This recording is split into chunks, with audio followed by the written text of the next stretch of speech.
So if you've just joined us, yes, from last time. So the expedition is getting ready to set off from New York, the Starkweather-Moore expedition to the Antarctic to uncover Lake's Camp and go beyond the Mountains of Madness, or the Miskatonic Mountains, as they know them as. While you've been doing that, Starkweather and Moore hired, allegedly, a sea captain who was the actual captain who piloted the Miskatonic ship to the Antarctic in 1930. Unfortunately, that guy turned up dead on the morning of the 6th of September. And you were a bit taken aback. You went to find out what it was, and you run into a detective called Detective Hansen. Oh, Detective Hansen. He asked you where the guy was, where this guy lived, because he was found on the docks, dead, in a pool of blood, and they basically you figured out where he worked or where he was staying, and you went to see him. You paid the guy at the desk to get the skeleton key for the room, and it turns out that Detective Hansen had sent one of the police there to guard over it until he got there. So he came up with a dare I say, airbrained scheme to get into the room. He wasn't exactly a police officer. Very elaborate. He was more of a Terminator. Yeah. The idea being to distract the policeman and then sneak behind him and get into the room. It certainly distracted him, but in a way that, in sight of violence, this was the Bowery, one of the worst areas of New York, and he's obviously a cop either on the payroll of the mafia or he's seen enough shit to not care about a little bit of police brutality. It being 1933. PTSD from the trenches. Yeah, so he raised his truncheon and proceeded to beat the shit out of George Macy and Dr. Cross while he got into a bit of a scuffle. Luckily, Harrison Jones, Professor Jones, and Doris got into the room behind them. They found some information. The room was a mess, and you found a letter from Captain Douglas to his brother that basically outlined that he'd never agreed to be the captain of this new expedition, and he was only meeting with Starkweather to give him what for, and tell him categorically, no, I'm not taking part in it. He also mentioned that he'd sent some stuff to his brother, and that he'd met with a couple of the former shipmen who'd also signed up, allegedly.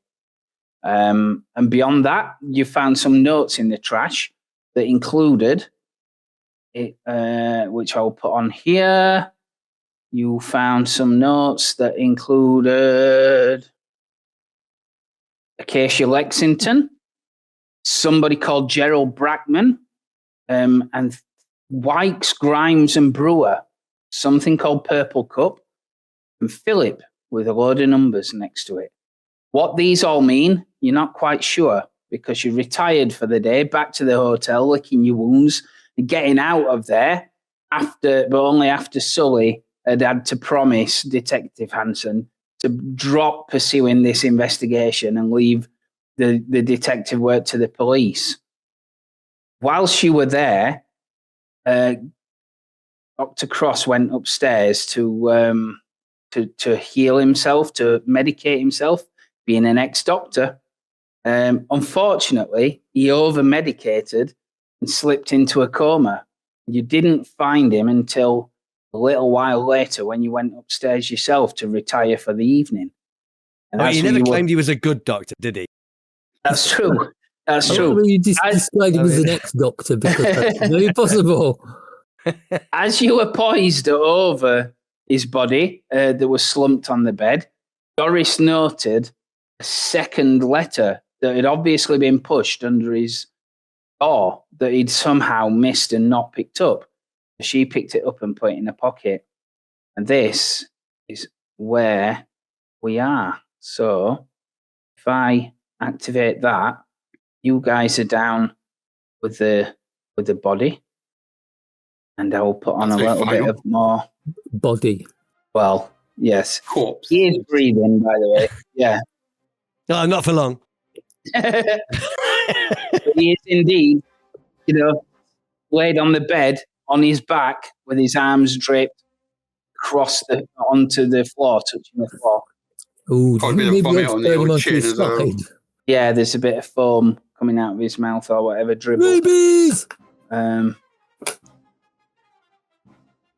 What do you do?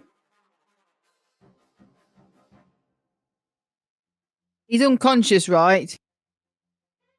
He's quite clearly not well. Yeah, his eyes are closed. His drool coming out of his mouth, and he's laid back on the bed. Yeah, I think there was his arm rolled up, his sleeve rolled up, and there is a syringe next to him. Okay, well, we've done all we can. Yeah, I'm gonna take the syringe and I'll roll his sleeve down. Okay. And do up the cuff, the button on his cuff, or the cuff link or whatever, and I'll be saying, "Somebody go and get Dr. Green." Mm-hmm. As I'm pretty much useless in every situation, I'll go get Dr. Green. I'm going to roll him on his side if he's drooling. I feel like we just have to accept that maybe it's not his destiny to be on our ship. I mean, okay. If we were going to listen to every warning that we got, it's none of our destinies to be on that ship.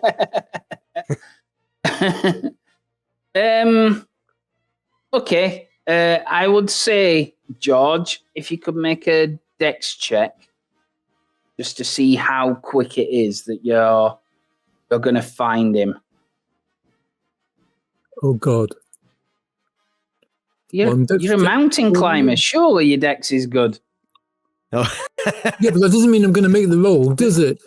No. He's going to use the lift. Well, he's not climbing up the side of the building. No. Well, he rappels down the side of the hotel. Oh, perfect. But the dexterity check was to knot the blankets tightly enough. It's like I said, it's just to see how quickly you can locate him. You run straight to his room. Dr. Green! Dr. Cross is ill. You shout that all the way through the hotel. There are some security in the hotel at this point. They ask what's happening. They'll follow you. Go to Dr. Green's room. He's not there. One of them suggests maybe he's downstairs. You take the elevator. The doctors are never there when you want them. Yeah. No. Take the elevator, go down to the bottom, and lo and behold, he's in the bar and he's sat with Abelmal having a drink. Obviously, you're charging. And he looks round. Dr. Green, Dr. Cross is ill. He's had some kind of seizure or something. He's in his room.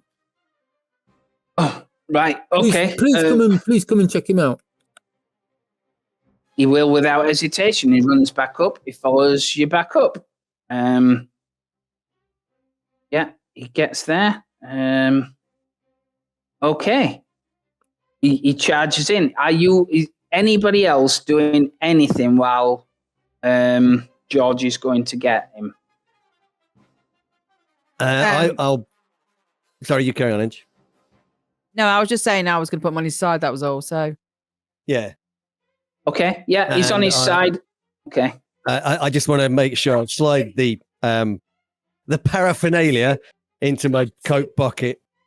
Mm-hmm. Duly noted. He shows straight up. He crouches down beside Dr. Cross, has a look at him, says, "What's happened? How did you find him?" This is it. We found him like this. Moves back his eyelids, sees his eyes are rolled into the back of his head, flickering. looks at him, hears his heart. He looks round. He says, "Right." He doesn't quite panic, but he looks a bit frantic. He fishes in his pocket and he tosses his keys to George Massey. Says, "Go and get my doctor's bag.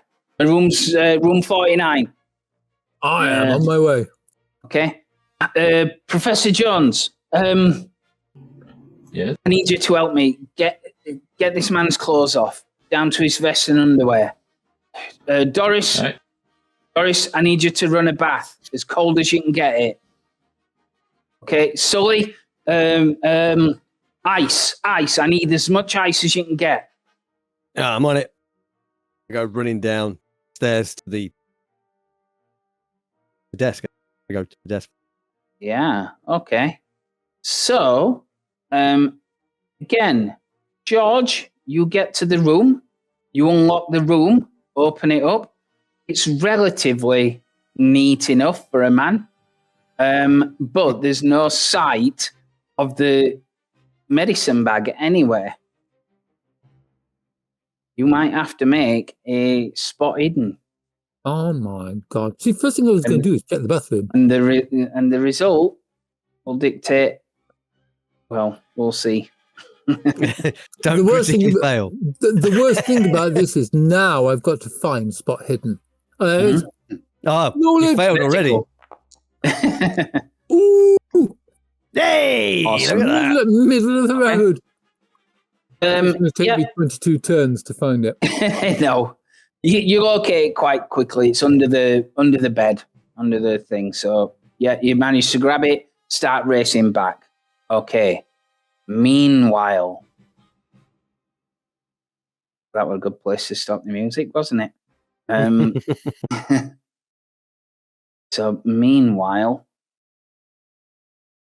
we've got this.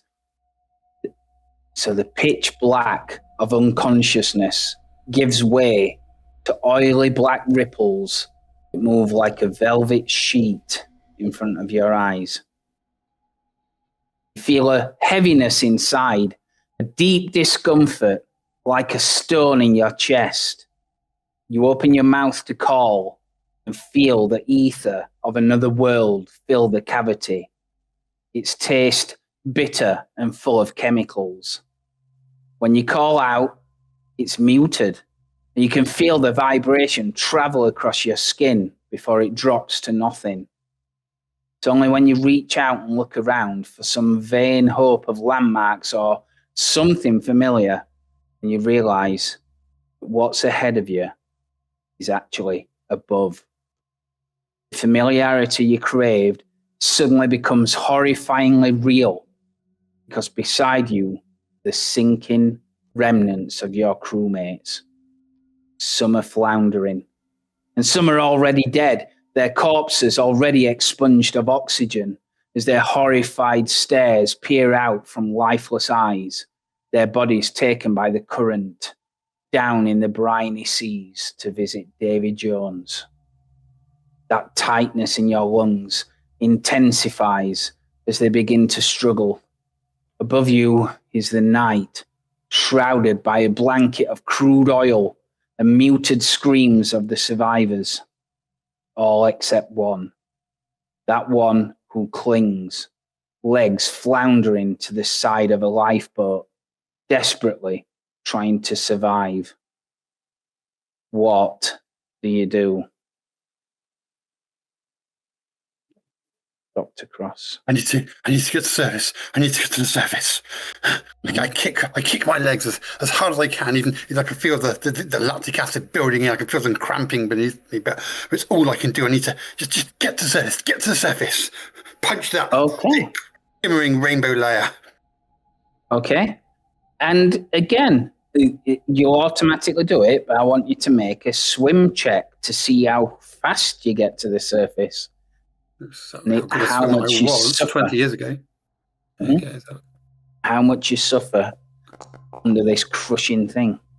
Quite a bit. You can feel the carbon CO2 carbon dioxide building in your body, and your lungs are like slowly crushing as you're going up, and it's making far less progress than you wanted. You're going to take an additional damage. All my lessons that I've learned, hypoxia, or the terms that I learned when I've been dealing with others, they've just come into grim relief, as I can feel them actualize within my own body. That's right. Taken down to and it's a panic situation because this is horrifyingly real. It's like the worst kind of deja vu that you could have. When you crest the water, you find that you're covered in stinking crude oil. It's absolutely coating your body, going all the way through, matting your hair and draining through your, stinging your eyes. When you try and wipe it off and it's all over your hands as well, and you're doing whatever you can to wash it off in the water that, again, is drenched in the stuff. You flounder and pick for the lifeboat. When you put your hands on something solid, finally, you come to realize that it's not a lifeboat at all. It's the floorboards of a room. You blink away the last bits of crude oil and look around. The room is virtually in darkness. There is a low gloom from above that seems to be moonlight. And as you look above, the ceiling is a rippling pool of water. And the only thing that breaks it isn't like a room lamp, but a pair of legs hanging down, floundering and bubbling as they kick in the water.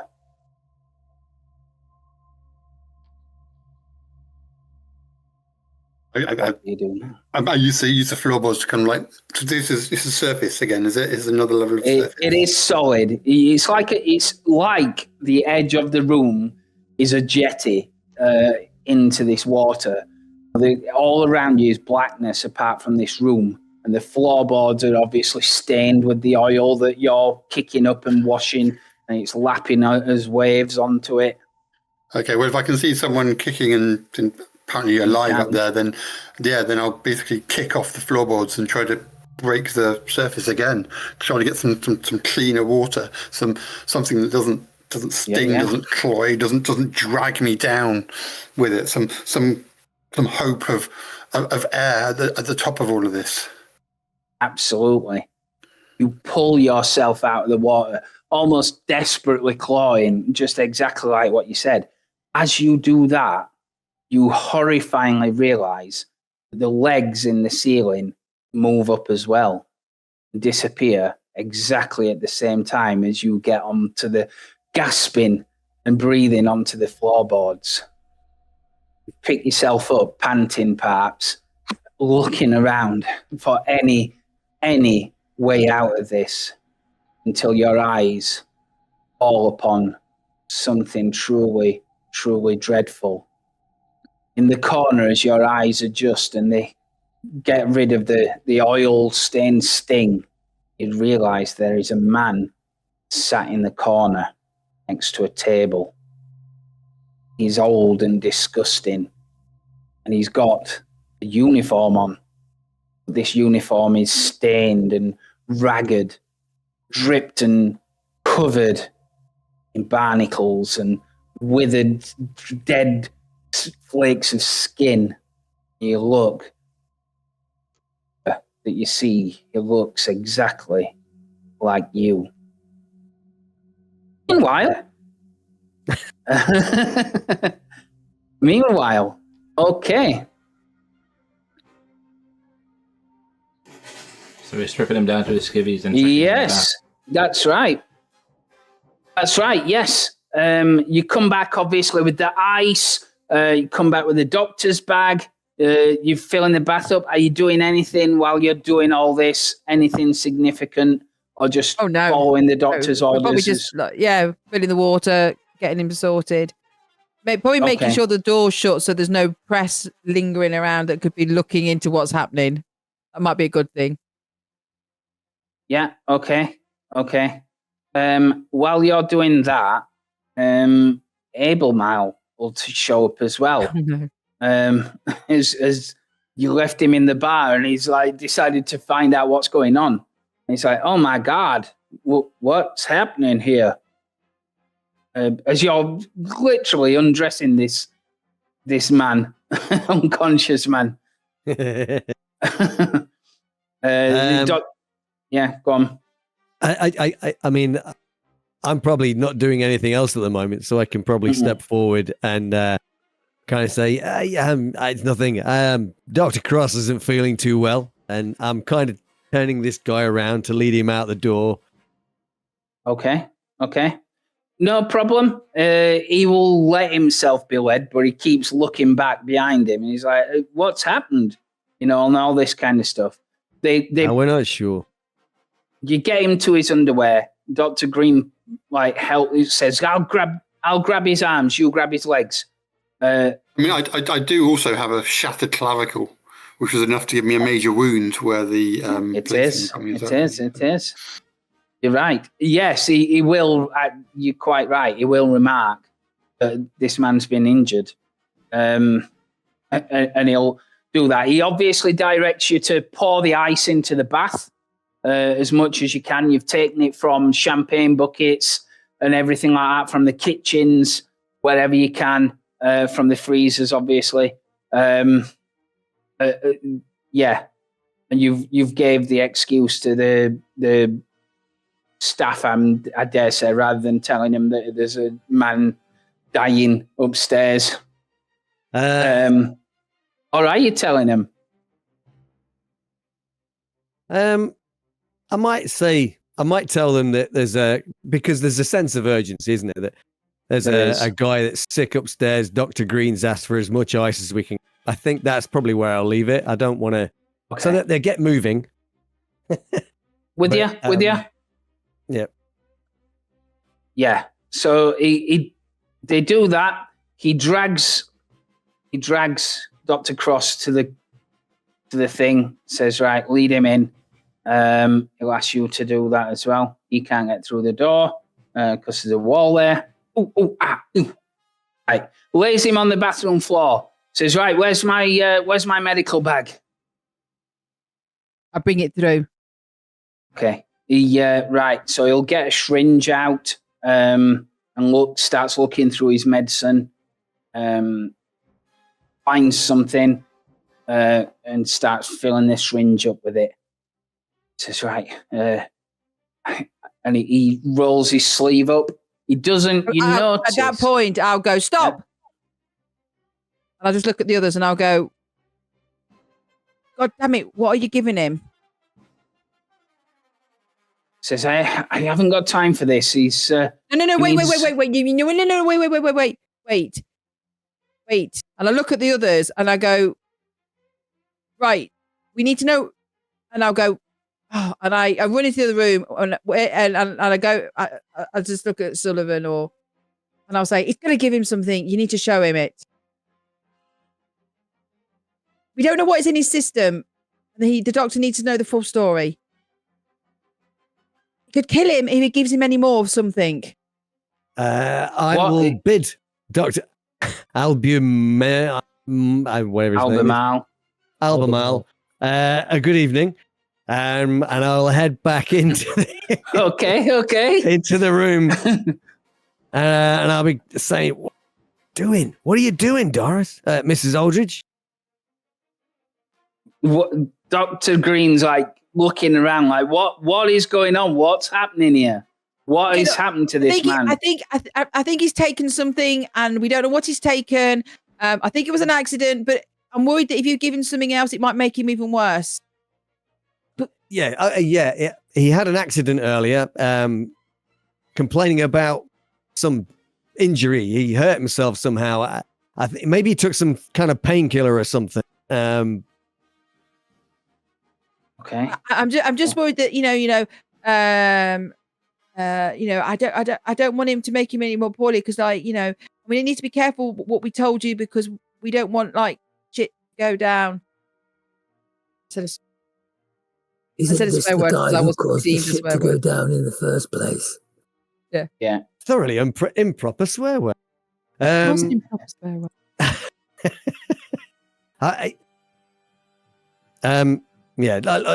Doc Green. I don't know. He said he'd fallen down the stairs or something, done some damage to himself earlier in the day. I think he's taken some painkiller or something. I think Mrs. Aldridge is concerned that if you give him something else, it might be the same thing. It's going to make it worse. It kind of sighs. It sounds like frustration, but he's just like, look, I know of the situation. I can see his arms. I know he's in medical history. I know what's happened. I'm trying to give him a respiratory stimulant. I'm trying to give him Coramine. That's okay then, as long as you know. I just didn't. I do. I haven't got time for this, but I understand why you said it, and I thank you for it. And he will, like, obviously tie his arm off and say, right, we need to inject this into him, and then as soon as we've done this, we're going to have to dunk him into the water. So I need you all around him, because as soon as he's there, we're going to have to get him to hospital. He like looks as he's doing this. Naturally, you'll start gathering around, and certainly Albemarle will come back in, look at them. I think it's, oh my lord. He says, "This is." Do you want me to punch Albemarle? No, because he's liable to beat you up. No. Yeah. He's a big fighter as well. Yeah. This is. Yeah, go on. Yeah, right. We just let him do his thing. Yeah, this is Coramine. It's like I said, a respiratory stimulant. It should kickstart his system. The shock from the bath should get him started, but we need him in an hospital. Right, so he'll inject him. He says, right, okay, that's done. You can see him move a little bit. You can see him kind of like start groaning, but only vaguely. His eyes are flickering and going back in his head. He says, right, let's move him. Okay, are you ready? After 3, going 1, 2, 3. Sling him into the bath. Yeah, into the bath with him. That's right. And meanwhile, we get this, which hopefully everybody can see. Yeah. So this is what greets you. Greets who? Wait. Dr. Cross. Oh, okay. I'm thinking, what? We dumped him in the bath. Jeez, Dad, what did I miss? Papa? My God, but I didn't order any fish fingers.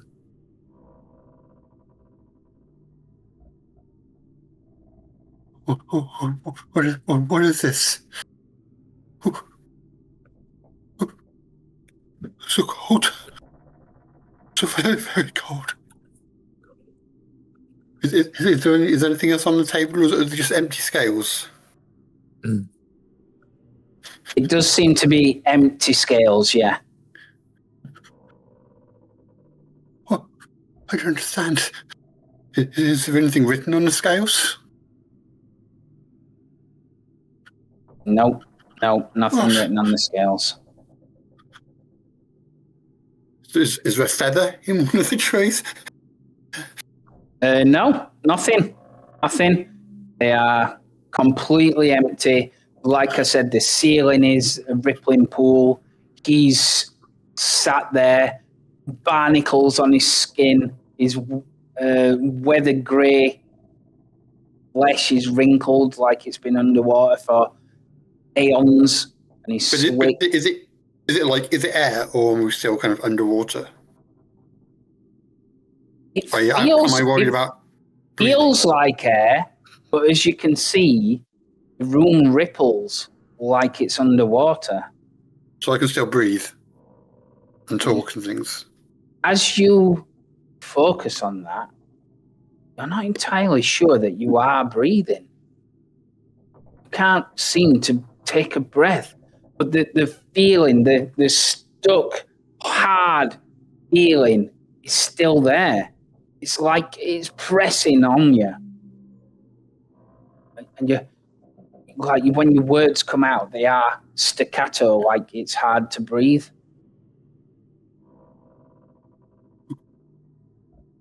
I could go over and have a look at the figure in the corner. Does he seem? Is it dead? It certainly looks dead, but it also, more disturbingly, it is you. What is this? Covered in barnacles, as if it's been like a corpse at the bottom of the sea, kind of thing. That's exactly what it looks like. The fish have kind of eaten away its flesh, and that's exactly what it is. So, yeah, I need you to make a sand check. Okay.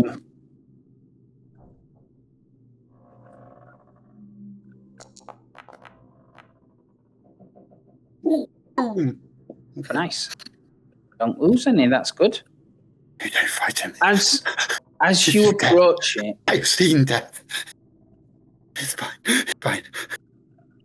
As you approach it, its mouth opens, and as its mouth opens, bilge water kind of dribbles out of it as it speaks. Mucky, dirty water, and it says, 6, 3, 0, 6.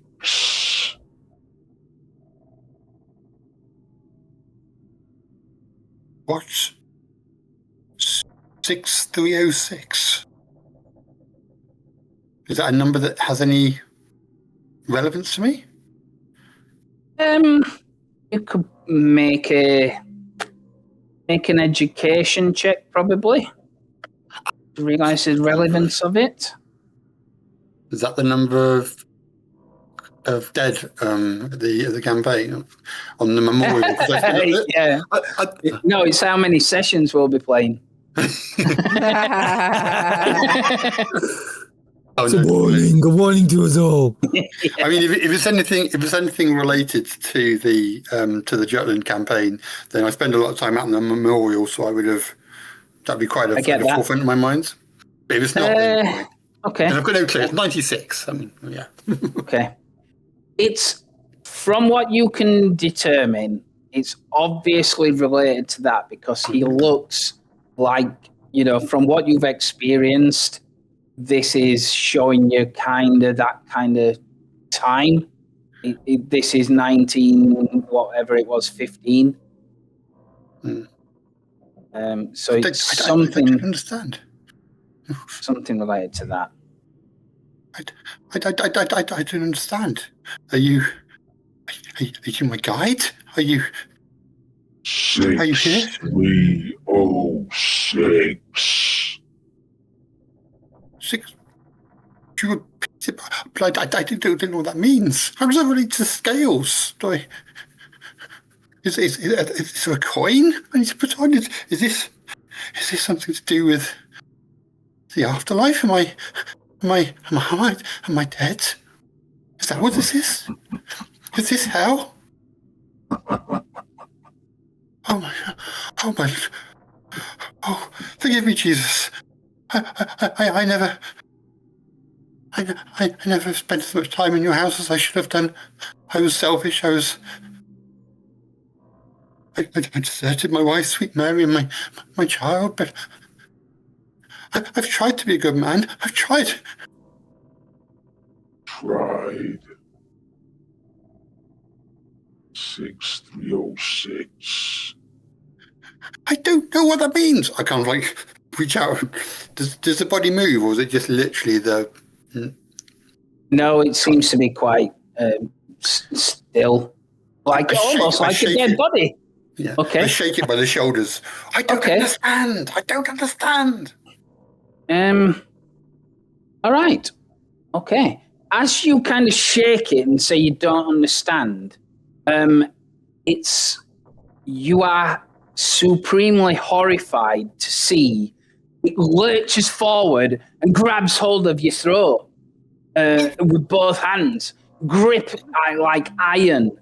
And as it does, its face literally slides off and it reveals an image behind it, an image of a dead sailor, a very different one very recognizable, one whose life was taken. You need another sanity check on this.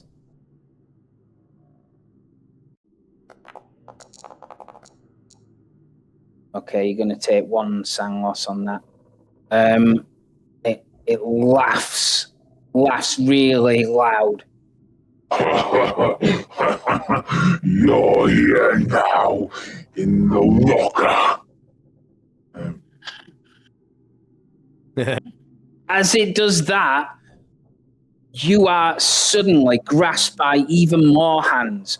Your visions of your worst nightmare ever coming true come to pass. And it turns out the hands are from the ceiling, catching you from under the arms and on your jaw as they rake you and lift you back up. And suddenly you come splashing out of the bathtub. The bathtub is suddenly full of bilge water. Whoa. Yeah, it's almost like as you flounder around, like dirt kind of comes out of it. Yeah. I mean, It's a lot of dirt under them breeches. He's just throwing up or something. I don't know. Possibly. There is a chance he may have just soiled himself. Very possibly. Did he say who the other face was? Did I miss that? I was writing note. Not to us. We don't. That's all right. To Okay, you cool. guys. Right, yeah. That was creepy. Yeah. I basically come to, and I'm not going to do it, but You do. I scream as I Okay. come to the surface. Yeah. Yeah. Yeah. So after that, you're still kind of sluggish, like half awake, very drunken kind of acting. And my shoulder still hurts. And your shoulder kills, yeah. Although you are full of morphine, so maybe not as much as what you could do. Okay. Feels numb. It's just numb. Yeah. Yeah. Green kind of smiles. He's alive. He's alive. Right. Can we get him out of there? Yeah. He's in his underpants and vest. Yeah. I'm going to grab the biggest towel I can find. Yeah. Yeah. I only have an appearance of 35, so control yourself. Yeah. There's more bilge water in the bath. Yeah, there's no wonder. I might step out the bathroom at this point. I'm never eating Garden's patty again. Okay. Right. So Dr. Green starts, obviously, like you said, you cover him up with as much stuff as you can. He will heal you for 1d3 healing. He will like medically look at you. And Albemarle will turn around and he says, I've got a car outside. You can use that. We can get him to hospital.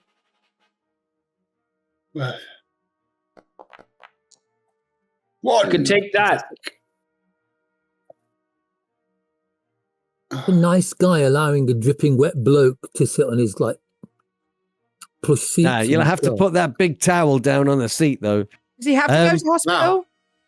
No, I have. Oh no, because I lost the other one on the swimming. I'm still below my bloody major wound threshold. Okay, fine. Does he have to go to hospital? I think, would it not be better to keep him here? No, he's got to go to hospital. He needs help. They might be able to flush it out of his system. He could slip back into a coma. Just think, if we go to hospital, it's the press, Okay, so dark weather's going to go mad. You're going to have to convince him somehow because his opinion is that he definitely needs an hospital. Can we not do something? You don't necessarily have to need a role, but he's like, look, this man needs to have the morphine flushed out of his system. Well, can we not do it and here? needs to be in observation. We can observe him. You can observe him. You can start whether he's going to go absolutely mental. He's going to throw him off the expedition, and we've had so much bad press. Damn right he is. Damn right he is. He should. This man is a liability. Look at him. It was a very fraught night. I don't think he meant to do it. I think it was purely an accident. Dr. Cross, it was an accident, right? Just trying to stop the pain. He got into a fight.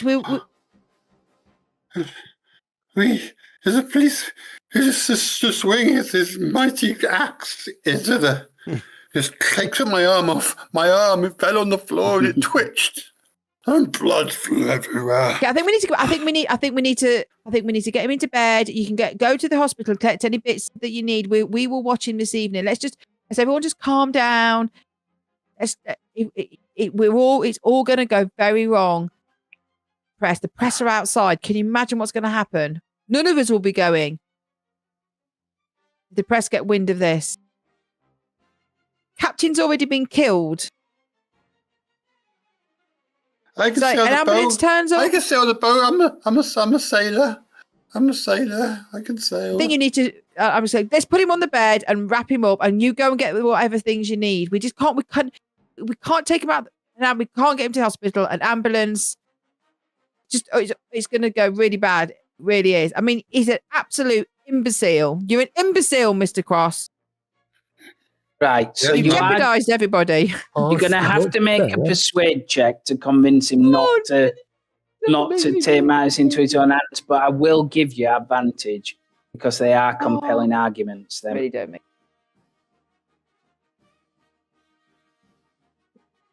How do I do to be honest, you got to do the +1.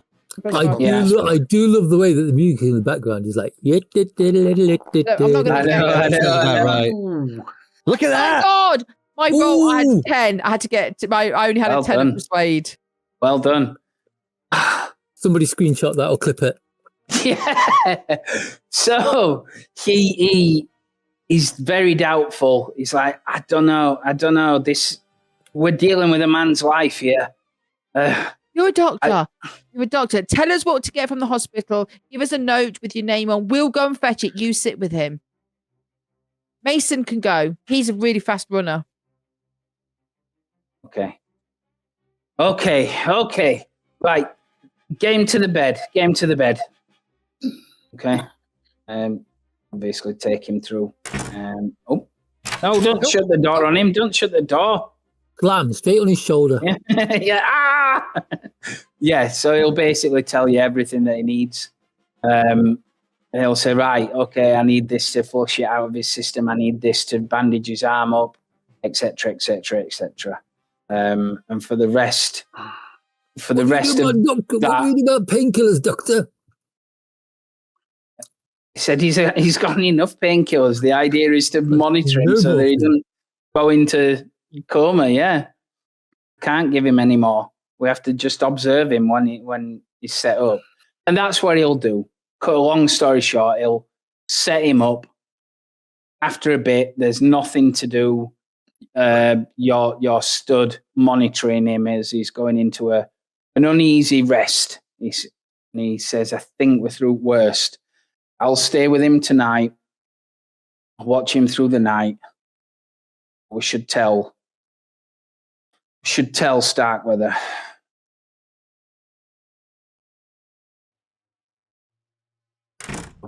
Obviously, you've shut the doors. Then nobody can see it. Wait. The other doctor's lurking in here as well. Yeah. Okay. Yeah, he's the one who's watching you. Yeah, Albemarle's not going anywhere. He's like, what's?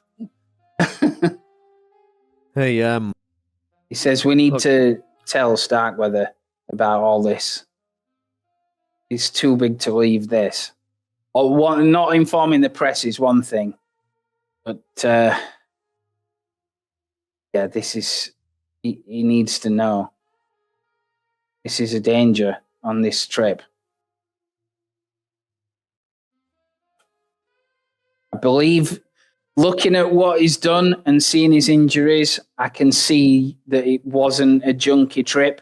I can see that he's innocently overdosed. I don't think we should tell Starkweather right now.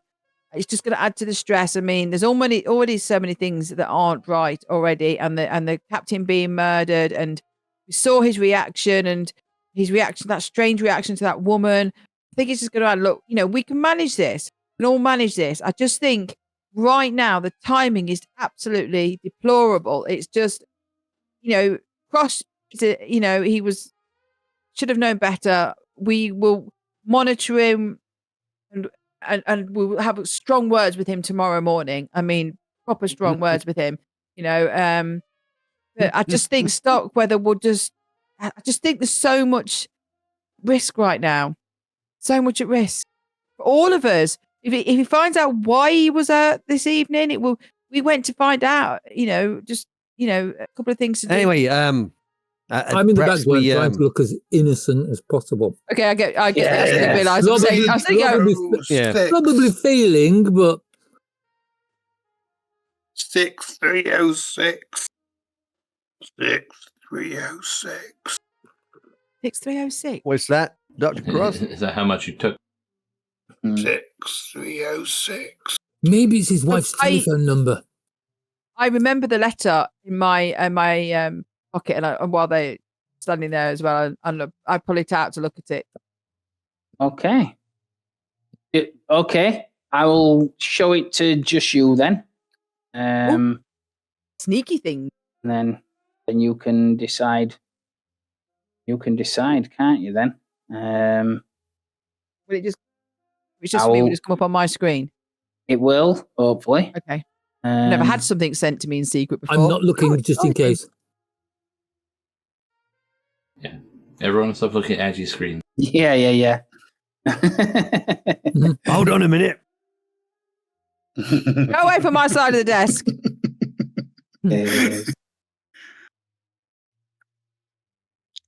I mean, you could be reading over a shoulder, so that would actually could work. Hey, you got a letter out.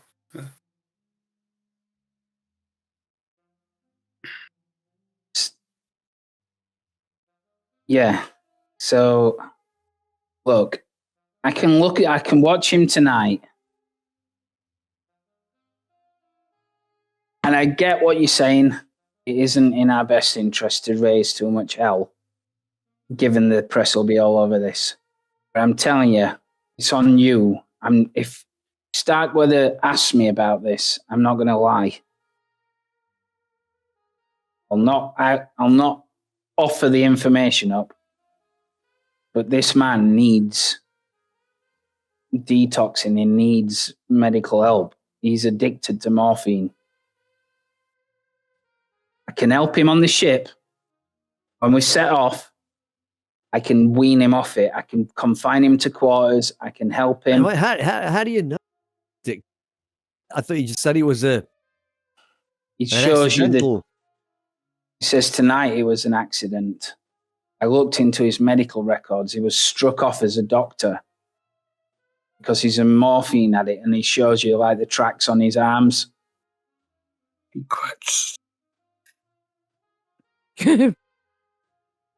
Says he's an addict. As good as a doctor as he is, I've seen plenty like it. I can help him and get him off it, but we need him on the ship. Then I can confine him to quarters and help him kick the habit. We can do that on the ship. We can say he's suffering from extremely bad seasickness or something. Okay. I think he was a sailor. Maybe it's something that he's gained since he got his sea legs and he hasn't been at sea or something. Could be it. Oh, the member of the King's Navy. Infection. The King's Navy. You're seasick. We can gain it, yes, but like I said, if Starkweather asks me, I can't lie on this. He deserves to know the threat to the expedition. Once we're on the ship, we're already on the ship and set sail. It doesn't matter then. Yeah. If anything else happens with him, it's on your head, because I'm not taking the rap for it. Until from now to him being on the ship, he's under you. But I'll stay with him tonight, make sure he's all right through the night. And by the morning, he'll feel a bit groggy, he'll feel a bit hungover, but he should be fine. We've only got a couple of days, haven't we? Yeah. If you can find a Going captain. on the 8th. There's no one to pilot the boat. I'll pilot the boat. It's fine.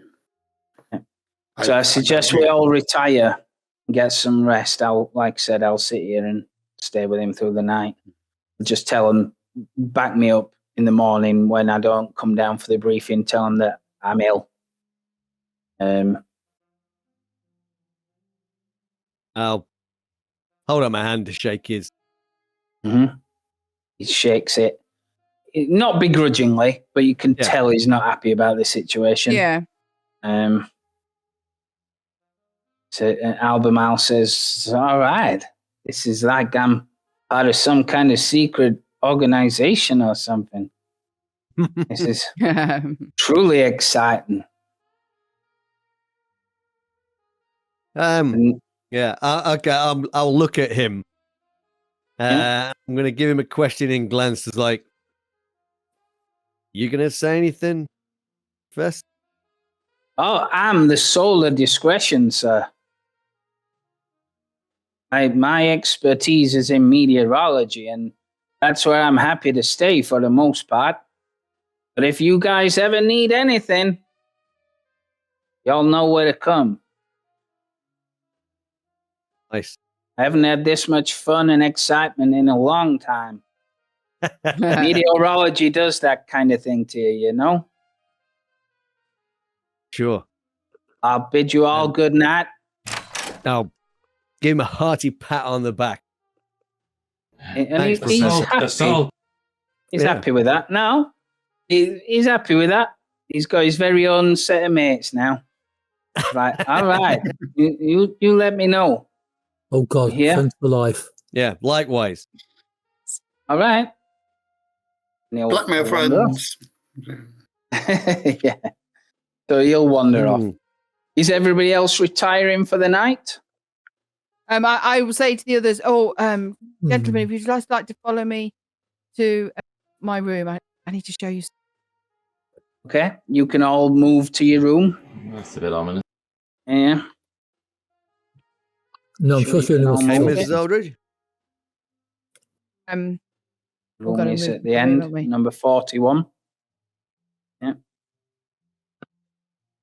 I'll get out the door. Okay. So when I get to the room, I'm just going to say to them, I don't know if you all noticed, but as we entered, there was a letter on the floor, another letter that had been shoved under his door. I'll say it's another warning. And I'll just give it them to see. Give it them to see. Okay. I will show it you all then. Okay. Who's it from? Zeldridge? Doesn't say. But it says you must listen to this warning. There will be no others. After this, only action remains. Do not expect any of you to understand my reasons, but all that is necessary is that you act. Consider this a threat, if you like. Most earnest threat. The expedition must not sail south. Captain Douglas was the first to die, only the first to die. If you persist in your brave blind hope, you will all perish. Only those who turn back are going to be safe. I hold that you will be among them. Let the dead lie peacefully with their secrets. They are the only ones who are beyond pain. Nothing awaits upon the ice but suffering and bitter ending that I will do anything to help you avoid. Yes, help.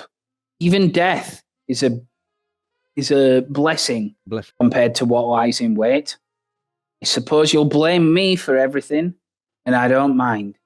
Even though it's not true, there are forces at work here that you do not understand. And I have to be content with that. The deadliest sin sometimes is in the understanding. And the most damned are those who explain. Please, I urge you, turn away. Tell the others, for your own sake, all of us, turn back while you can. There's nothing more, I dare say. Most sincerely, a better friend than you'll ever know. Hmm. Mm-mm.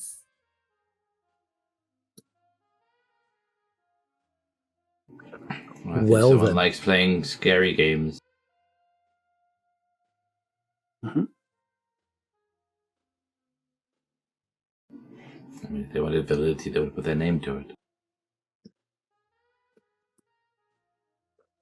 We've got a whole plethora of things warning us now. We could start a little scrapbook.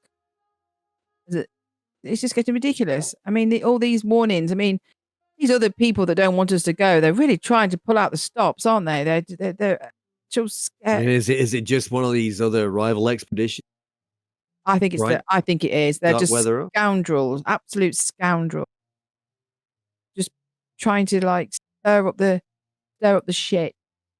Do you Oh, think if you we look just- around this hotel, we could find the typewriter that typed that? Just find a typewriter. Did you? I think Doris just muttered a brilliant.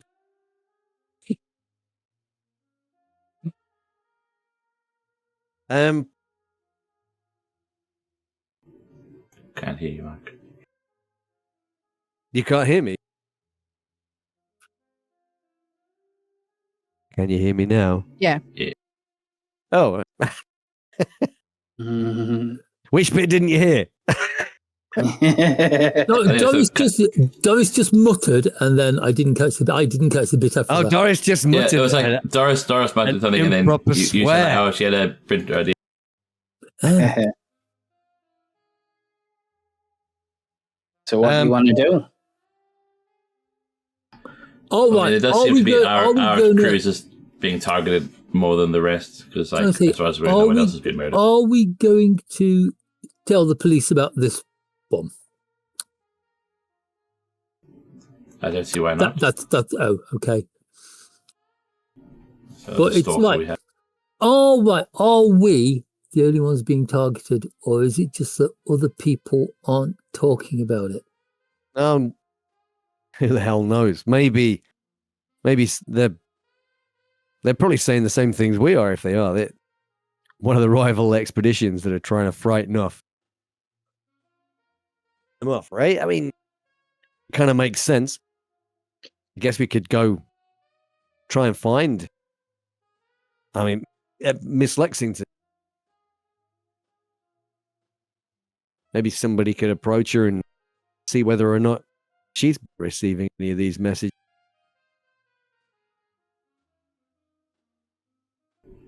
Yeah, it'd be good to like check. But I mean, that's the thing. If the warnings were genuine, and someone trying to be helpful, they would be less vague.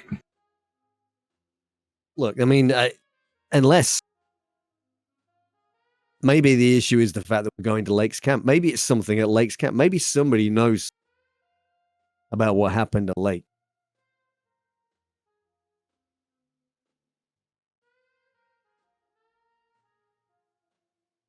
Because we're the only Also, there expedition probably going there, wasn't right? reported when. So They where came are these warnings coming from? A member of the crew who survived.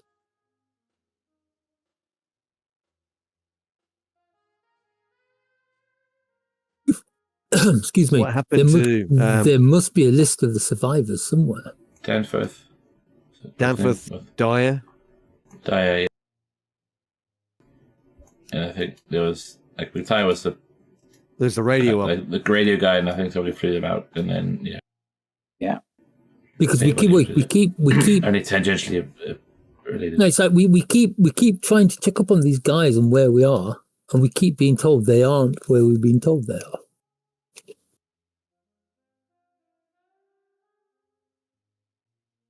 Okay. In what way? Well, it's kind of like we hear that it's like we've heard that certain members of the crew, certain members of the original expedition was sent to such a place, and then we contact the place and we're told they're not there. Yeah, that's so right. where are they? Danforth isn't where he should be. Dyer's in where he should be. Could it be that these warnings are being sent by a member of the original expedition?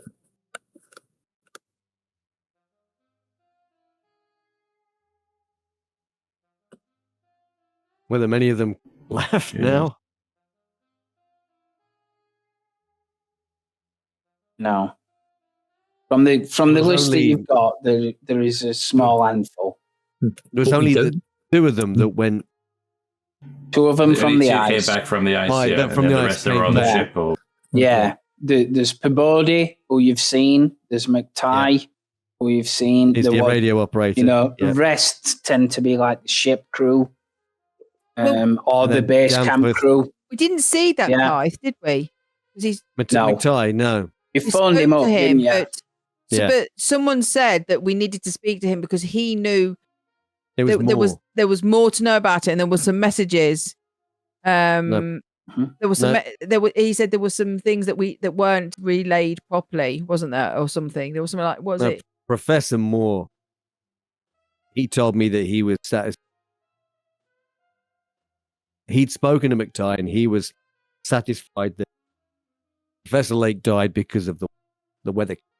No, didn't somebody say to us or tell us that we should speak to him because it was more that gave us. It was more that put us on to. No. Professor. Yeah. Wasn't there something said about that? I remember the note was pushed under the door. Moore pushed the note under the door, and he said he personally is satisfied, but he understands that it is a bit weird how an experienced explorer could allow himself to be killed by a snowstorm, a freak snowstorm like that. But he's accepted the fact that shit happens and it's a weird world and things like that happen. But he says, sure, there was if you've got a doubt, talk to McTighe, who took all the recordings of his radio broadcasts. I'm going to call it. Wasn't there something about some of the recordings were not as it seemed? Oh no, were they about them being played down? Yeah, there was something that McTighe knew more than what there was like. There was something about the messages. Yeah, messages that done. There was something about missing messages, or there was more to it, or something. Detail that was or something. Yeah, I mean, now you say it kind of rings a bell, but I can't remember whether that was a thing or not. Now, I didn't write notes on that because it didn't concern my character. No. Okay. Yeah, I mean, he's going to be there so I can call him. Yeah, call him today. Yeah. Mm-hmm. I'd say it's worth checking up because even if he hasn't got answers for us, he might be able to give us a clue to something else. Mm-hmm. Okay. So are you doing anything else on this evening, or are you retiring for the evening? I'm going to sit on the side of my bed and I am going to polish my rod. It's not that kind of stream. Yeah, I'm definitely in the bathtub. In the hot tub. Going to sleep, and I'm going to do everything I can to not think about Macy polishing his rod in his room. Yes, please don't. Every so often this low whisper comes through the wall. Oh, you beauty! Yeah, that is fair enough. Then I'm just going to make sure nothing's been moved in my room. Make sure the door is locked. Make sure that I've got a chair up against the door.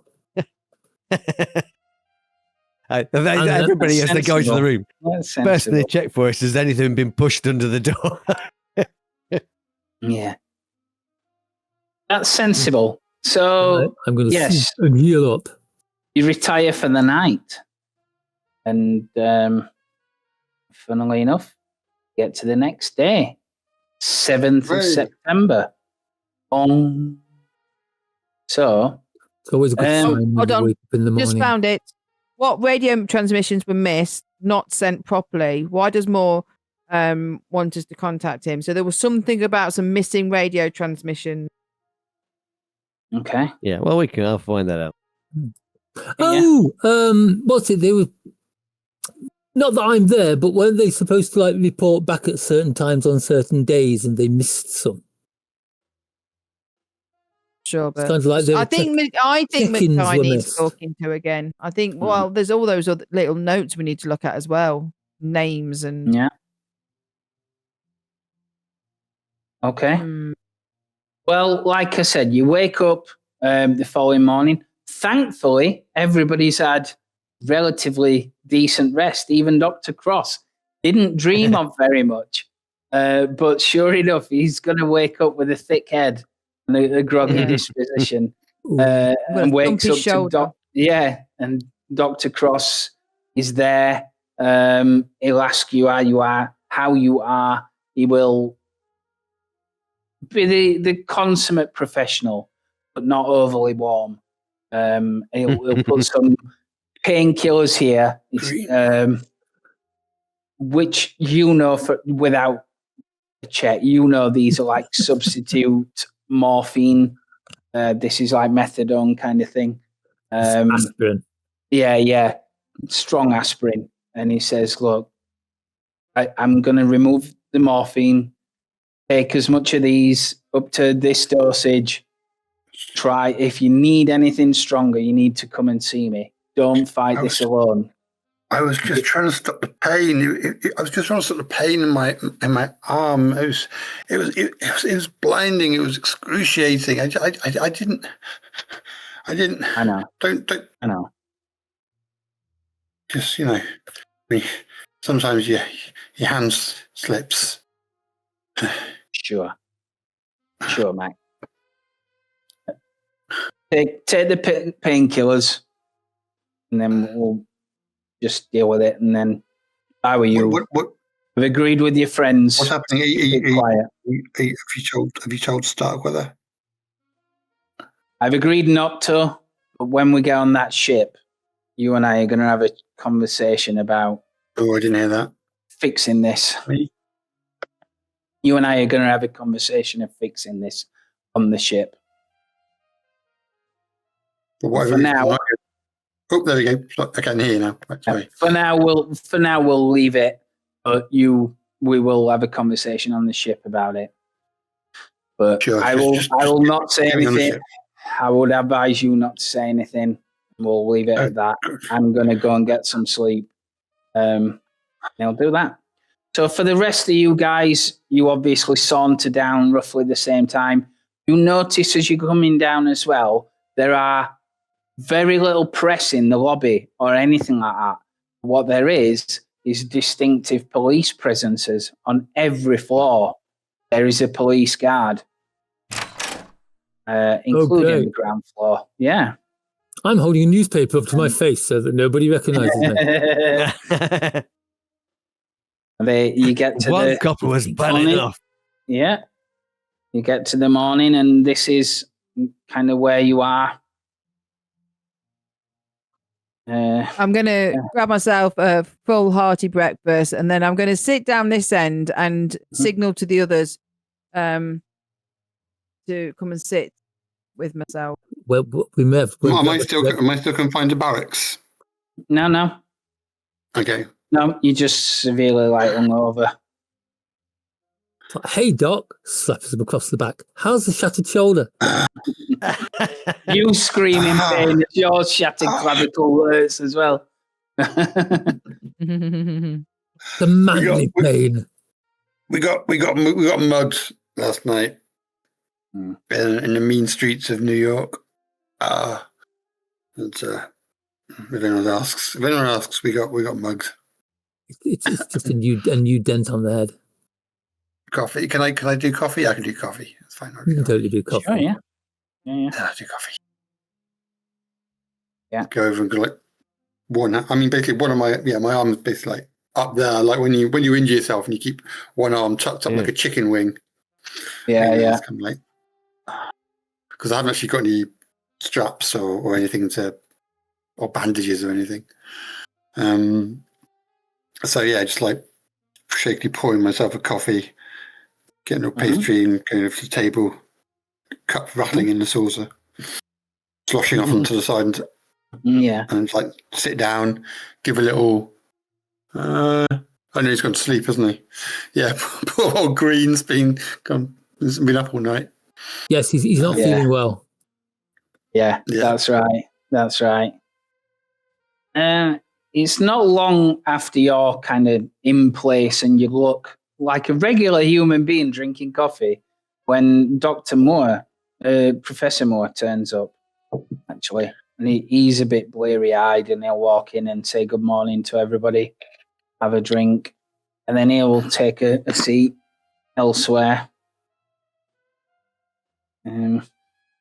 He seems quite happy to be on his own.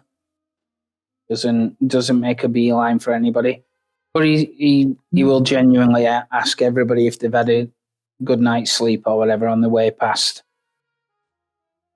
I lie. So I've had a great night's sleep. Yeah. Oh, but I seem to have done something to my neck. Oof. So, what's the deal, Professor Moore? Now that Cap no longer available, what's the plan? He finishes chewing on the slice of toast that he's got. We have a plan. I'll explain all in the briefing room as soon as we're done here. We'll head on in. Give it 5 minutes, and then he will go back to eating his breakfast. He says, "Don't worry, we've got a plan." So, do you know I'm worried that they've got a plan. And yeah, within 5 minutes after Professor Moore comes down, Starkweather wanders in as well. He's much more chipper. He's comes in. He's full of the joys of spring. Calling to everybody, "How's my people?" Very good, and he'll get the food. Yes, good. That's what I want to hear. That worries me more than what Moore said. How about you, Mr. Starkweather, or Captain Starkweather? Couldn't be better. Sully. I can call you Sully still, yeah? Joe? I said Joe before, didn't I? Well, you're paying me. You can call me whatever you like, Mr. Starkweather. I like that a lot. And he is uncharacteristically joyous at this time out, you would say. So if there's nothing else, this bit is basically for discussion on what you might want to try and do this day. Yeah. But you can always discuss it after. And once breakfast is done, people will be heading to the meeting room. Everybody's decidedly less chatty when these guys are in the room. They just want to eat the breakfast and go. Yeah. Yeah. So if there's get murdered overnight, just there's only one of the Norwegian guides.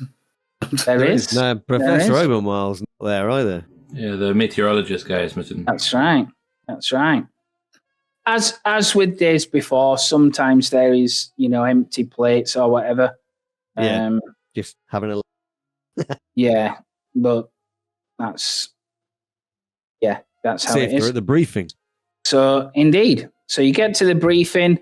The only real person that's missing is Dr. Green. I'll put the other two in wherever. Where the bloody hell is he? I'll put him in. He's there. He is there. Right. So, So they get to the briefing, and everybody sits down looking expectantly. Professor Moore does most of the speaking. He says, "Thank you for bearing with us. I know this hasn't been the best couple of days with, unfortunately, Captain Douglas's death. We apologise Starkweather and myself, that we've not been around much yesterday. We've had a lot of reporters and police to deal with, and unfortunately, not a lot of work got done. But I appreciate those of you that took the time to continue with the preparations and the loading. But it does mean that we're marginally behind schedule.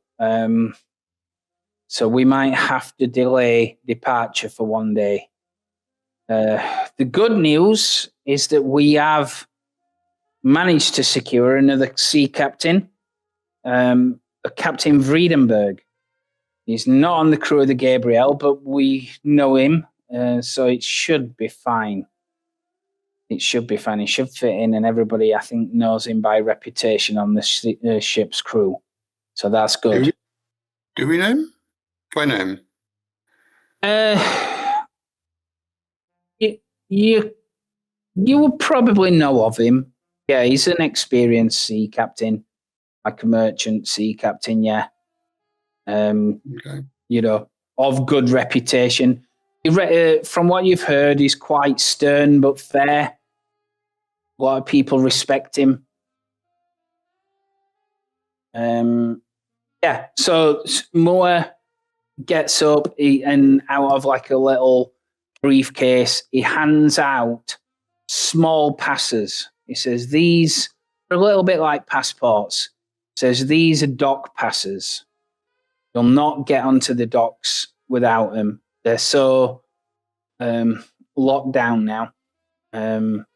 We've been forced to kind of take these measures. I would like you at some point today to go for your final fit of the clothing. Mr. Sykes, he's got hold of the clothing. If you remember, you were measured up at the start. He's got final fitting and adjustments to deal with today. But beyond that, it's business as usual. Like I said, we're behind on the loading and the manifest check-in. So if you could do that as well, that would be fantastic. And we'll try and make up some lost time. But as of now, we're going to move the launch back to the 9th. So he will show you another manifest and says, right, here's your deals. And he will get another manifest out. Oh, boy. Which I know you can't wait to have a look at. I can't see where I've put it. I've probably abandoned that. So, yes, what you can do with this, you can make either a library use, a survival polar, an electronics, or an electrical repair check. So each one of them may or may not find something. Well, I think I'll be making a polar check. Oh! Ooh. Oh! Well, that didn't work. Oh! Oh no! That's a fumble as well because you're under 50. It is. Well, it's okay. I'm sure it'll be nothing serious. Mm-hmm. It'll probably be something like when I go and get my clothes for my extra fitting on my clothes. He's going to mistake one of the measurements. It's going to be a bit tight across the crotch. Guys! Wow, we're going to die really on this. We're going to die, guys. Fumbling these manifests. I might spend 4 luck to pass mine. Yeah, I mean, I still say the blame lies with the guy organising the trip not being organised, but you know. I got a library, not as good as Doris's, but you know. Yeah, I'm not trained as a... Okay. I'm not going to spend 50 luck. No, probably best. On the library use, you obviously, as before, you have to go down to the docks, check through the stuff at the dockside warehouses and all that kind of stuff. Yeah. As you're looking through, you find a box of pitons and not in the equipment. You chase it up, and they have been delivered. And it takes a good 2 hours to trace down. Mittens? Pitons, like pitons. Hammer into rock. That's right. Kittens. A box of kittens has not been put on board the ship. That's right. It takes a couple of hours to actually chase down where they are and they've been delivered to the Amherst Hotel instead of the dockyards. And you go back to the hotel and check around. I'm probably not going to go back to the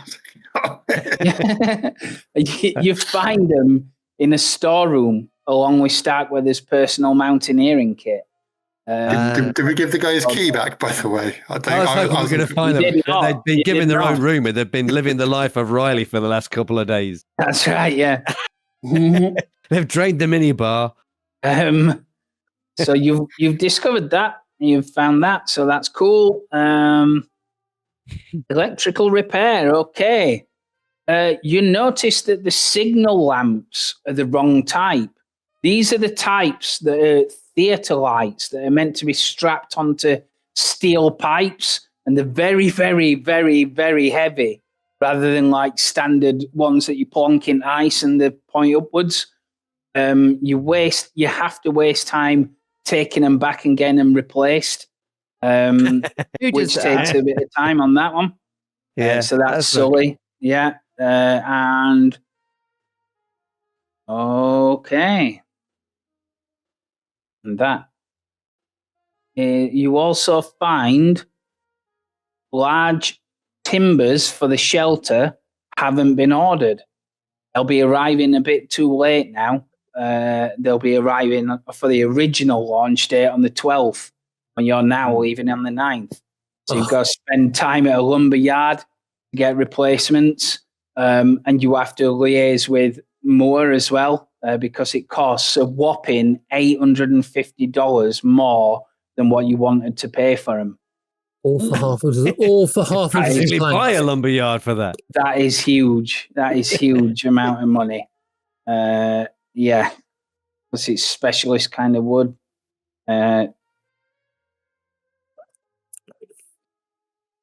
Okay, just making a note of those. So it takes you literally all morning with that kind of stuff. George, you're helping with the pittance.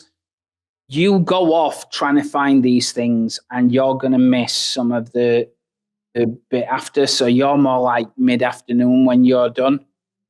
But you are. I'm good with that. Yeah. That me as well, because it was me that rolled the library use, wasn't it? No, you're fine. You passed it. It's because he's fumbled, basically. Oh, I see what you mean. Okay, yeah. I flumbled. Because there's no mobile phones, so you can't phone him and say, "Oh, I've got him. Come back." So he's gone halfway to Newark, to try and find his pittance. Oh no! Yeah, somebody else. Yeah. Oopsie. Here, kitty. That's right. No, you've got some pita breads. What are they doing? Oh, damn it! Yeah. Chaps. In addition to that, there are other things that you can choose to do. If you don't want to do more investigating, you can obviously forego some of these, forego all of them, in fact, and do something else. But these are the checks that you can do if you wish to forego investigating in the afternoon. It is a very busy day otherwise. Alas, I am chasing kittens van Newark. Yes. Am I at disadvantage because I'm on the painkillers and I'm a bit? No, they kind of offset it for you. I think those are the equipment that you have a look at as well, that you try on while you're down there. Sykes will take you through it all. This is the kind of Arctic gear that you're fitted for. Oh, lovely! Look at that nice pack. Think Doris would be carrying on, because as much as I want to look at all those clues and stuff like that, I'm under the belief that it's just the rival expedition trying to scare us away from it. So I'm more concerned about our safety. So I am going to be checking and double checking and doing the manifests and that. So probably hidden to ensure nothing's gone missing, because I am a little bit paranoid now, because today is I know that there's some more things on top of all the other things now. So I'm probably going to be like spending the rest of the day literally doing that. You can do that. Yes. I am. I want to find out what the purple cup is. Yeah. Oh dear. Oh dear. Oh dear. Everything seems fine. You triple check everything. Really does seem like you've not missed anything. Everything's here that should be here now.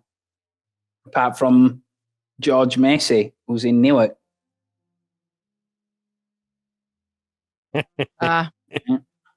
Oh dear. So you obviously, I'll put you to the cafe. I'm all afternoon doing that. Yeah. Yeah, I'll be dusty and grumpy or ecstatic because everything seems perfect.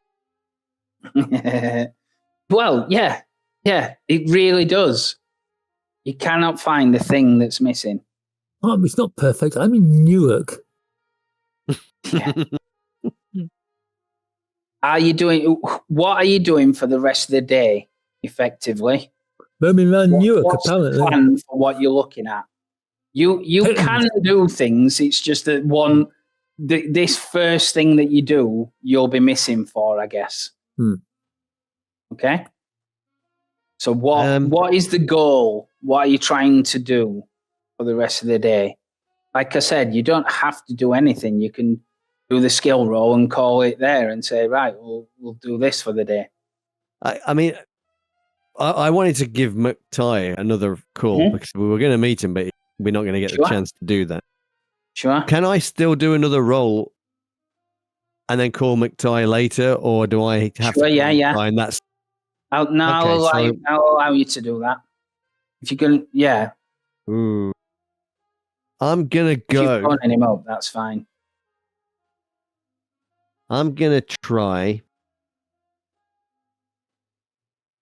I believe it's something like 10 hours to Kingport, something like that. Yeah, well, I think we're just going to phone. I think that we'd already made that difference. If I'm going to try and take apart the drilling gear and aircraft parts. Okay. I'm going to use mechanical repair. And probably fail that as well.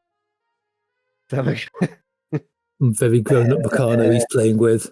I'm not nervous about this at all. Oh, fuck me! Whoa! Oh man! Dear. Yeah, obviously you do it. It just takes a lot longer than you thought you're gonna do. Yeah. And it's a bit like Tetris. The reason why you're taking it apart is to stow it on the Gabriel, and it's a proper frustrating afternoon of like, well, if I put this here, this doesn't fit, and all this kind of stuff, and then you get it all in, and you realize there's something that should go under it all. Oh, that should. So you have to take it all back out and put it all back in. Not the bit where he picks it up and a bit slides out the side. Yeah, or something falls out the other side into the water. Yeah, all of that fun stuff. No. Yeah, is what you experienced this afternoon. Yeah, Dr. Cross. Well, what do you think? Did I actually see the clues that were found in the room last night during our morning catch up? We've not told you yet, we had. Okay, cool. Because I want to find out what the purple cup is. I'm proceeding on the basis it might be a club. Oh no! So I would look for any like directories of like local clubs in the New York area of where we kind of vicinity of where we are. The 5 boroughs, is that what it's called? 5 boroughs. It is.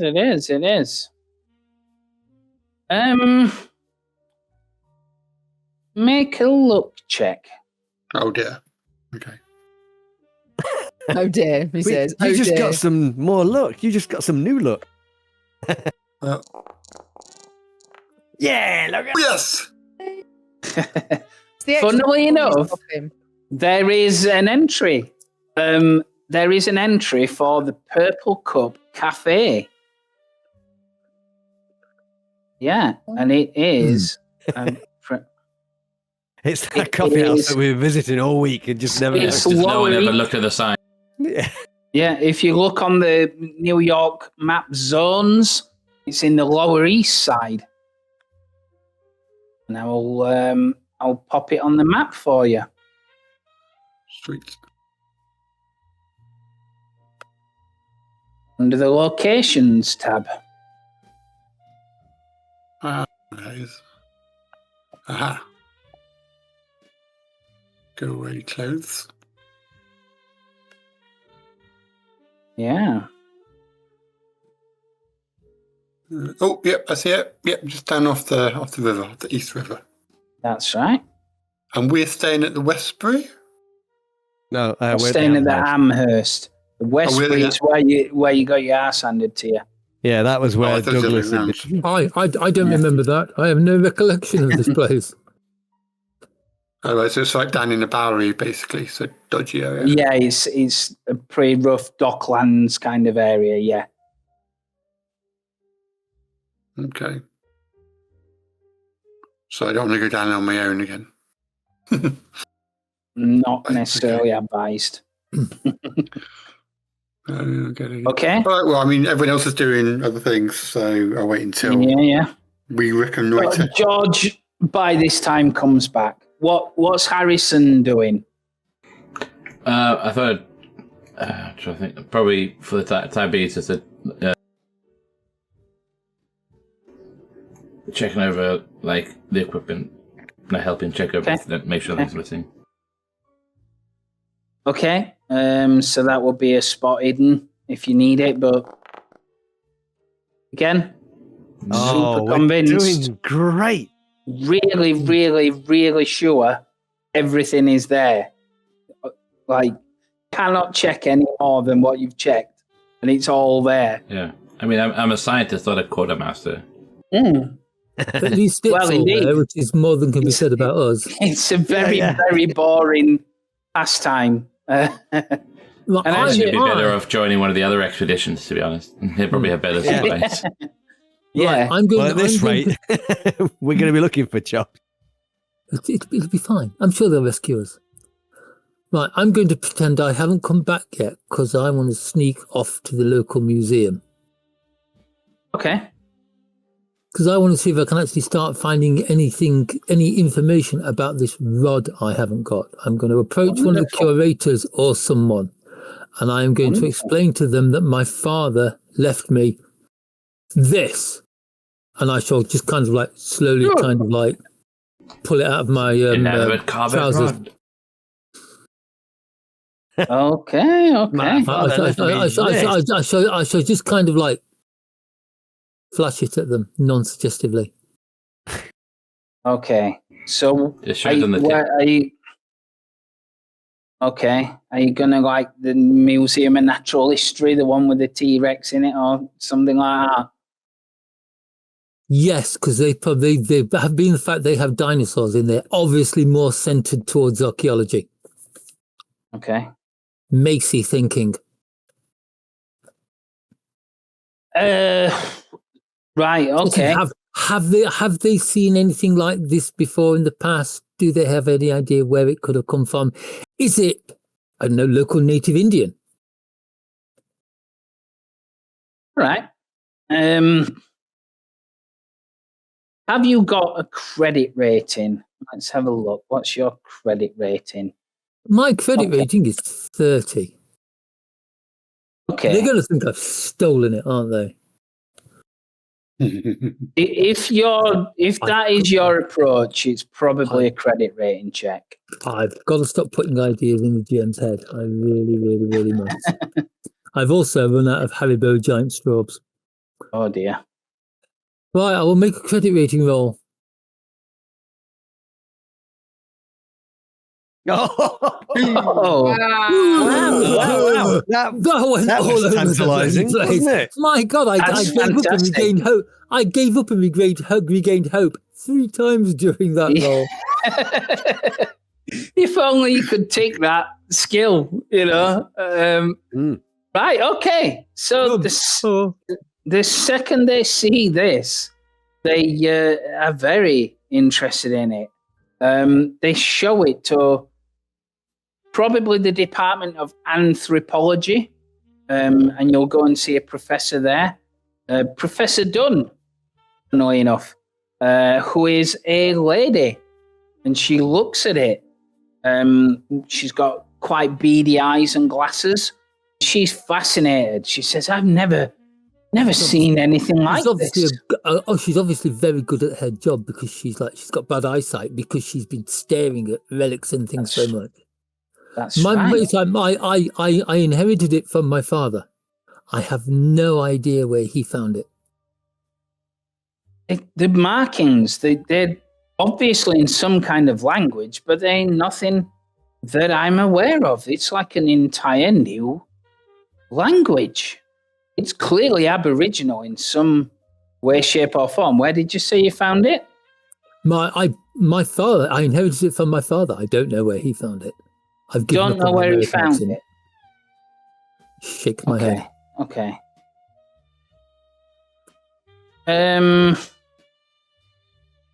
She says, "Hang on a minute," and she'll go out and confer with some of her colleagues.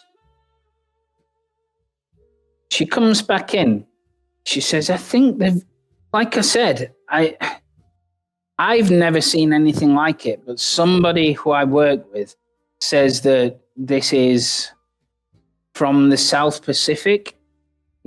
I believe some cultures around Australia, there's been some finds like this. It's basalt, I can tell that, but I don't know the language at all. It's some kind of, it's some kind of totem from what I can see, but it's not matching any kind of culture that I'm familiar with. But apparently the finds are kind of Australian and around the Aboriginal culture. I would be fascinated if I could study it. I'm afraid I need to keep it with me. There's been some trouble with it, and I'm part of the Starkweather Moor part of the Starkweather Moor expedition to the Antarctic that leaves in a few days' time. Yes, I know of it. I brought this with me to ask some of the experts on the trip whether or not they could identify it, or at least maybe give me a clue to its origin and how perhaps my father got hold of it. Unfortunately, a member of the press broke into my room, took a photograph of it, and claimed that it's false evidence that we are taking down to the South, down to Antarctica, basically to gain glory from. So I'm trying to find out as much as I can about it now. I'm with you. Well, like I said, I'm completely convinced this is authentic, but it is a remarkable find. When you are due to set sail, seriously, if you can leave it with me, then I could look into it a lot more. But if not, then I guess I will see it when you come back. And we could definitely do some studying into it. And in the meantime, I'll happily look for some examples. Yeah, this is remarkable, truly remarkable. I'm afraid I don't feel comfortable with leaving it with other people. It's like I say, it was left to me by my father. It's a family heirloom. Okay. And as the moment, in regards to things that have happened recently, I really want to keep it as close to me as possible. Okay. All right. So that is what you do. She'll let you go. She can't tell you any more than that because it's clueless to her. I think I'm going to have to miss this expedition and go to sunny Australia to find out more. Yeah, it might be warmer there.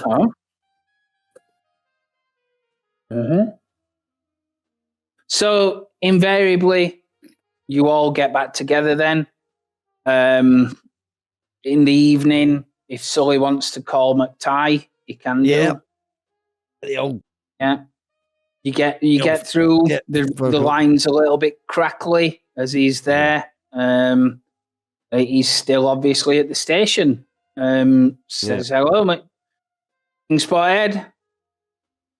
Hi there. It's Joseph Sullivan again. Called you. The other evening. yeah. The expedition. Yeah. I'm sorry if I came across as a little bit obtuse. It's not a word I'd use. What would be a word I would use? A bit cryptic. The other evening. It's just that there's been some odd things kind of going on with the expedition.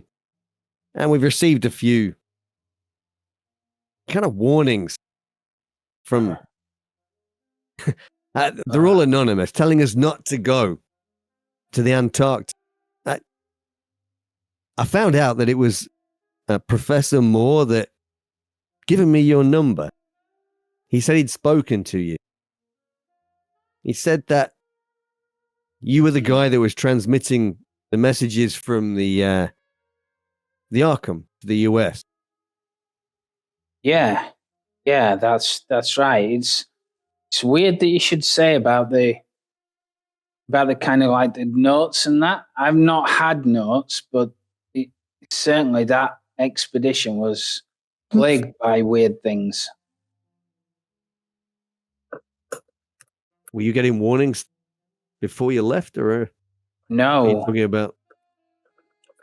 No, nothing like that. Just bad luck, you know. Just bad luck. You know what happened to Professor Lake, right? You know what he found, right? I know what was reported. Yeah, weird things in the ice. It didn't sound like. Yeah, but the way he described them didn't sound like fossils at all. It sounded like something frozen. But that wasn't it. That wasn't what I meant. I meant, and they came back, Dyer and Danforth. Well, Danforth's the one I felt sorry for. Not that I ever really liked him that much, that snotty bastard, but God, how he cried. There were screams and moans and curses in weird languages. We had to tie him down, and all the way through the pack ice, back to civilization. I thought the crew would murder him so they could get some sleep. Yeah. Mountains of madness. That's what they called them after he came back. Not Miskatonic Mountains. And they've got one last victim. Two people came back though, right? Professor Dyer. Yeah. Dyer was quieter, calculated, somber, like withdrawn into himself. But God, man, Danforth, his screams, he never shut up. It was just, like I said, it's a wonder they didn't end him just to get some rest. Them mountains, yeah, they got one victim good at least. You heard they put him in a rest home, right? Well, he needed a lot of rest, that's for sure. Yeah, we'd heard that. When we started getting the warnings, we tried to contact. He's not there anymore. Did he have family nearby that he might have? Did you ask him the wrong guy? Yeah. You said he didn't like him much. Yeah, he was only a student, but he was a know-it-all, you know? No, yeah, I know the kind. Yeah. This Professor Moore, he said he'd spoken to you about Professor Lake's death. Yeah, he came to see me. Yeah, around about a year ago, 32. And he he kind of intimated that you might know something about Blake's death, something that maybe wasn't reported. I am lying a little bit here. No.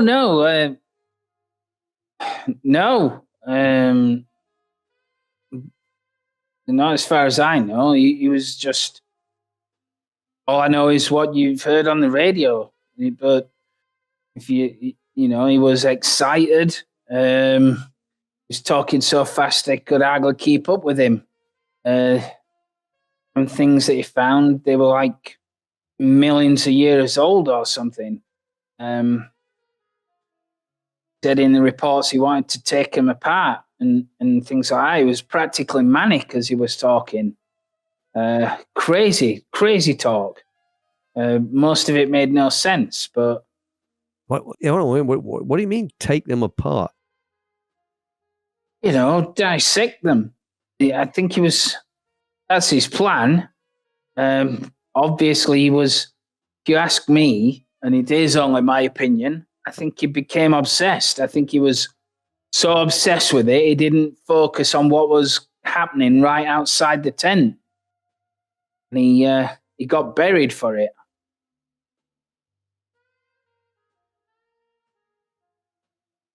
So he found some things in the ice, not fossil,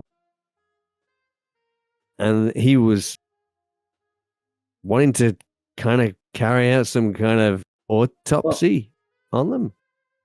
Yeah, he did call them fossils, but at the same time, the way he described them, it's like they were alive. They were like organic. Like I said, it was hard to keep up with him. If you'd have come, I'd have played you the tapes. But yeah, they were like, he described them as like kelp or starfish or something like that, but said they were millions of years old and yet still alive. It's like the ice preserved them or something. And he wanted to take them apart. They were dead. They were obviously dead. Nothing could survive. But yeah, he was. I mean, who can blame him, right? A find like that, that's a find of the century, if not of history, of all time. But I think he became so obsessed with it that he forgot what was happening outside, that the storm was coming, and it buried him. Buried him in the camp. I don't know. That's when Dyer and Danforth went up after him. And they found awful things. Clearly drove them mad. Well, I mean, if it was bad weather, what did they see? I guess. Well, I asked that of Dyer. He told me that the wind was that strong that it had sheared the skin from him. He said they had blown some of this, like, tore their arms apart.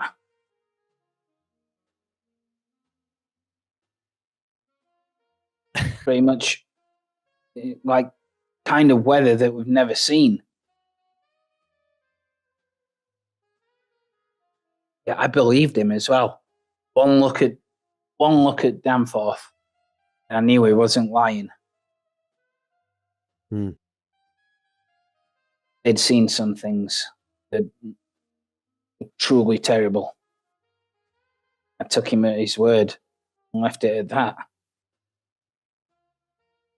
Said that they had to bury separate body parts all in a pile. They put it in a cairn near the site because they couldn't transport it back.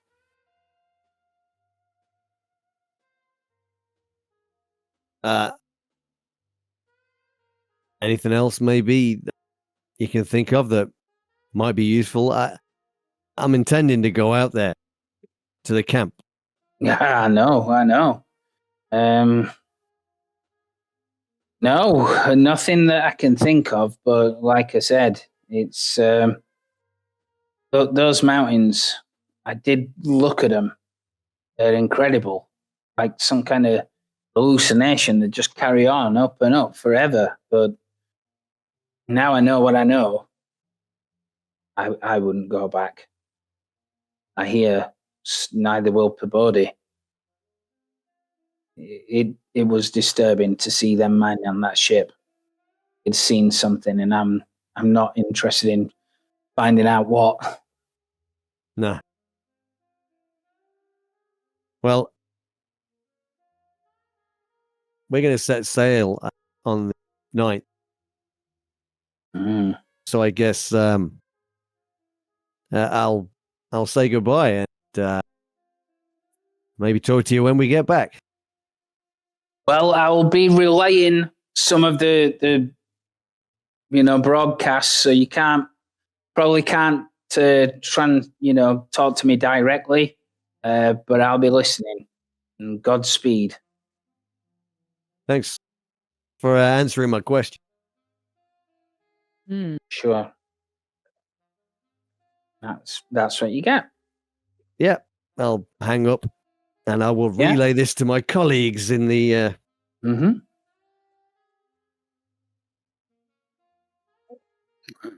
Sure. Okay. We all knew there was some odd stories went with it, but the isolation, the cold, it's enough to send anybody a little bit. Sorry, but didn't Moore say that this was evidence, that this guy was evidence that nothing weird did happen? Because from what you're saying, it sounds like that very much was not the case. Well, I said, I mean, it's not weird as such. It's like mistakes, but they're saying. I think mistakes were made. Listen, I've been around and I know, seen a lot of different kinds of weather, but I've never known wind that can rip a man's limbs off, take his skin off. Yes, that's. I mean, maybe a sandstorm is sufficiently coarse grain, but I mean, could snow do it? Could ice do it? Possibly, but then he'd be wearing, unless he was so mad he'd actually taken his clothes off and was wandering around naked, and then it got hit by the freezing wind. There is a case of hypothermia where you strip off. Exactly. Yeah. Dyatlov. So maybe that was it. He got hypothermia, so he took all his clothes off, and then he got flensed that way. Wind. But the bit that gets me though is you're talking remove about the somebody's fossils, limbs. and they were living. What, they weren't the even fossils were alive.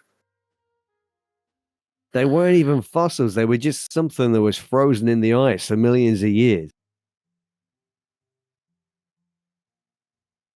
And he was. Okay. Well, he wanted to cut them open. He wanted to dissect. I'm not the swiftest guy in the world, but I'm pretty sure you can't normally do that with fossils. No, it sounds quite fleshy. Maybe they just found something incredibly well preserved. Sure, yeah. Like the old But you need to Thanos thing. defrost them first, wouldn't you, to do anything with them? But yeah. Well, I found the purple cup. Nice. So in the notes, the three men on there that we think sailors, and it's near the Maybury Hotel, which is where the captain was staying. So that makes sense. So if he was arranging to meet them there, that could explain. It could be one of the people who he met who brought him low, or it could be someone pretended to be those sailors to try to get him out of the hotel, or he could still be due to meet them. And why don't we just go over there and speak to whoever's on the counter? You can ask if they saw. Well, we've got enough. We know what Douglas looks like. We can describe him. Well, we can get a newspaper. Yeah. Okay. So you're going to the Purple Cup? To the Purple Cup, I think. Are we all going, guys? Why not? What's the worst that can happen if we all? I mean, the worst that could happen is he doesn't know anything, but we get a nice cup of coffee. The worst thing that could happen is we go in there and there'll be a policeman. Have 2 cups of coffee, please. What do you mean by 3 cups of coffee? Yeah, Smack. There's The 2 worst case- policemen, then we're definitely fucked. The worst case is there's a policeman, and behind the locked door is a cup of coffee. Yeah. Oh no. Okay. Maybe want to like wrap your face with a scarf that we just got from the rider Dyer or something. Yeah. I'm guessing you're all going there then. Okay. Yeah, it's a main I think lead. so. Okay. So obviously it's getting to after dark or towards sunset at this time, kind of like 7:30, 8 o'clock. You get to the dockyards. You see the Purple Cup is the worst hidden speakeasy in all of New York. It's a dirty blue, weather-worn front and a green door that stands exposed on the edge of the docklands overlooking the East River. There are windows. Easy. We're definitely going to meet the police. There are windows half covered in grime, enough to make you think it's a boarded up husk if you didn't see the sailors sloping out of it and staggering about. Inside, there's zero attempt to hide a thing. Bar area at the back, tables at the front, tankards of cheap ale smuggled on the ships of the patrons who drank in solemn mutterings. And then hopefully you're all in there. You are. Yeah. You are. So you can see this is the Purple Cup. Lovely. Very purple. Well, I mean, I haven't had a beer in a long time. Well, brilliant. Delightful. That is the one thing I miss about England. Lack of prohibition. Yeah. I mean, I would get the round in, but I kind of gave most of my walking around money to the policeman yesterday. So if anyone else wants to volunteer, I'm gonna make my way to the bar for definite. Okay. I'm not gonna stand on the bar because that'll be crazy. Good. Yeah. He's Woo, already done. bar dancing already. Not a problem at all. Yeah, there is a barman there, and he'll kind of grunt and look up at you. there's drinks already on the Are table. you up and down?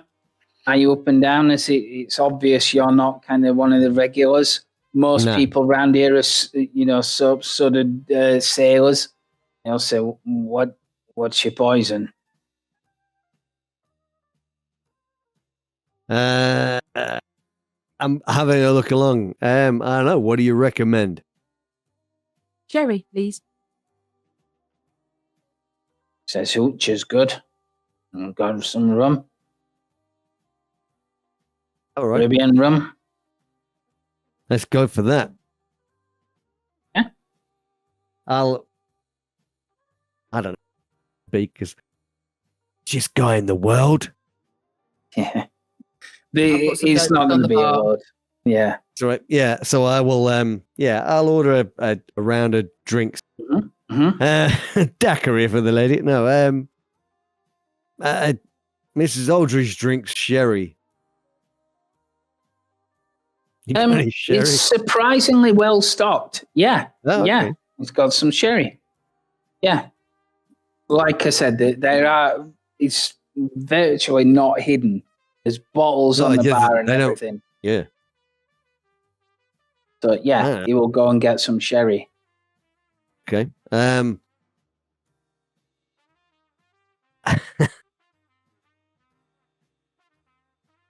I kind of figured this place might be a bit a little better hidden.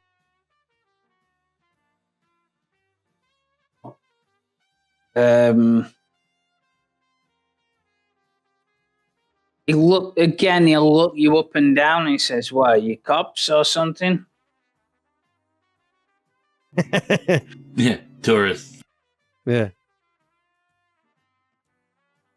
All No, right. we're not cops. We're the kind of people that get beaten up by cops. No. No, we're not cops. Okay. I get one yourself. Thanks. Says, yeah, I do some favors for some cops, and they leave us alone. Most people don't give two hoots about no drinking or nothing.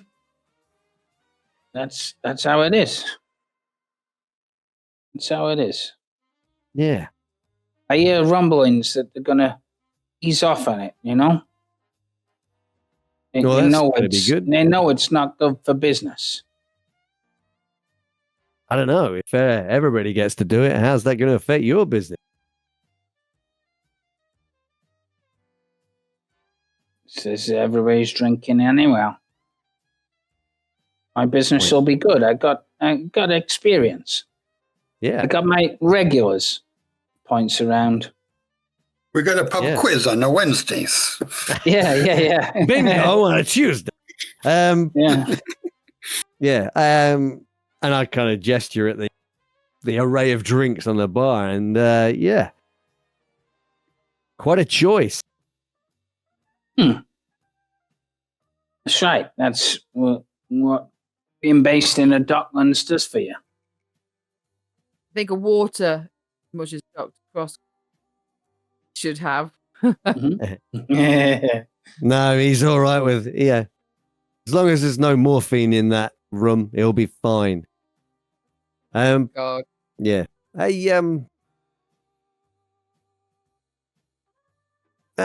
friend of ours. Mhm. He may have come in here the other evening. I don't suppose you would have seen him. And I'll pull out the newspaper, like the folded up newspaper. I'm kind of folded it in such a way that the headline is kind of cut off. It's just his picture there, and whap it down on the bar.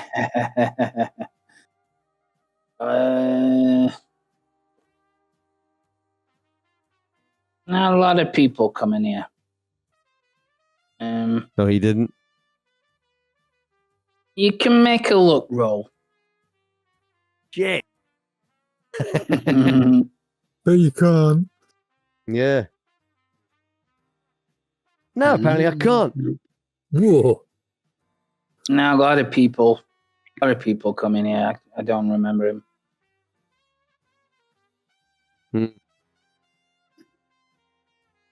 Maybe he did, maybe he didn't. Why is he in the paper? Has he got whacked? Has he got busted? Yeah, he was. Yeah. Too bad.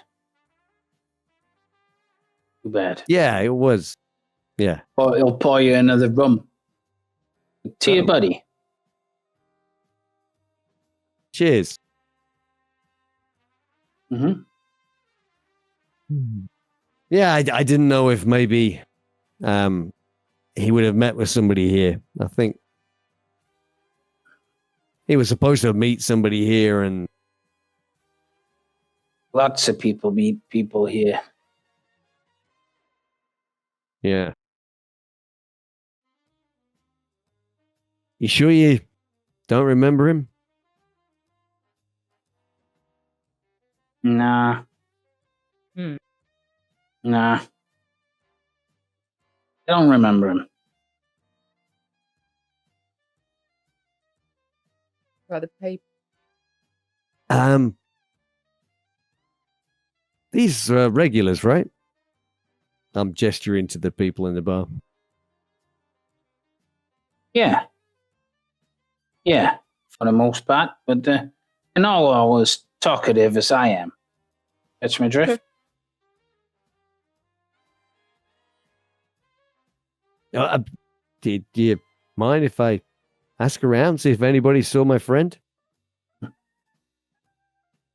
Well, you want me to do that? No, I'm willing to do it. I just Oh, I don't want to go causing any trouble for you know. I know. Knock yourself out, but I would word to the wise, don't stick your nose in too far, you know? Yeah, I get it. I get it.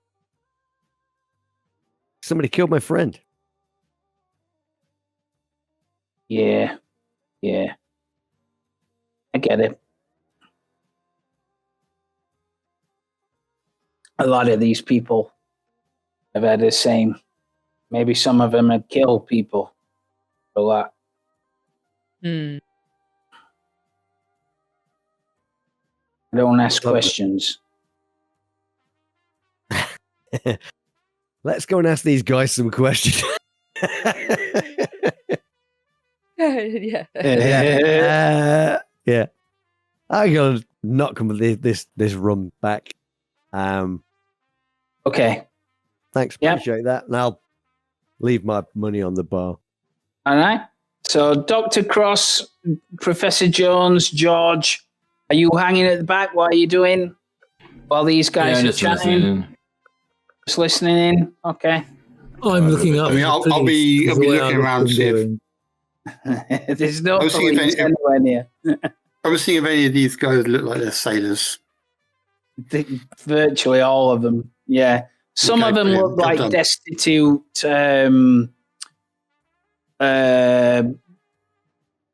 depression kind of people, drinking the sorrows away. Some but yeah, barflies. A good 50%. Yeah, certainly these three on this place here. Certainly they are.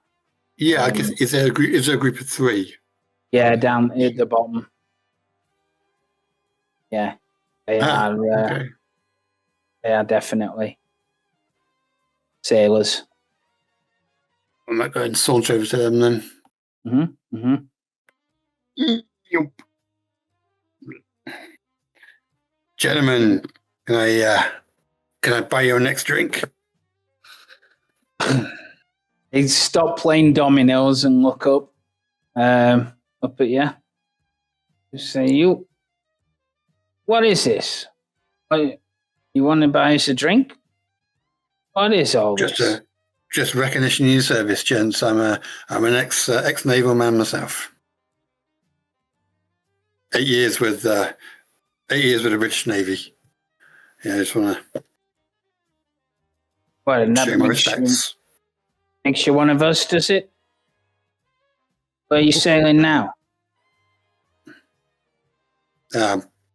Mostly fishing vessels. Mostly, we're looking moving on to a longer voyage. But you take what you can, can't you? In this day and age. Yeah. Okay. What's his name? Lieutenant Surgeon Benjamin Cross. Okay. Make a credit rating check. How about a charm? I will let you have a charm. Because my doctor status isn't really relevant to what I'm trying to do here. If you're citing your sailing background, which you are, you can make a charm check. Yeah. Okay. Actually, I couldn't say lower.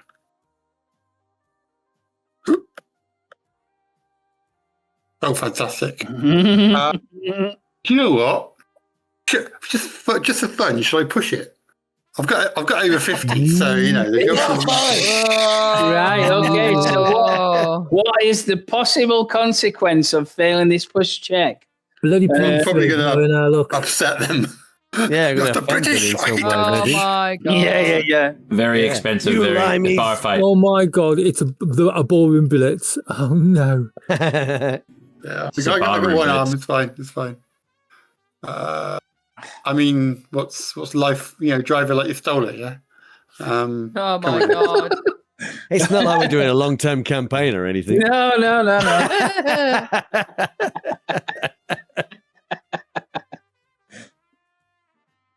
Okay, we're good. Whoa. So So basically, yeah, I started talking about my naval history and things like that, and it's things that could have upset them, the things that they could have hey, that's where the British steamed in and stole our glory, but I managed to win them over with my my naval badinage. I like it. Okay, yeah, you spend some time doing that. Presumably, everybody else is kind of watching or talking to the others. No problem. I'm a little bit out of place here. I'm just going to sit and watch and it's already my joint. Okay. So you spend best part of the rest of the evening here chatting with these guys. You get into a conversation with them. Cut a long story short, nobody really knows Douglas, or they know of Douglas, but nobody really knows of him.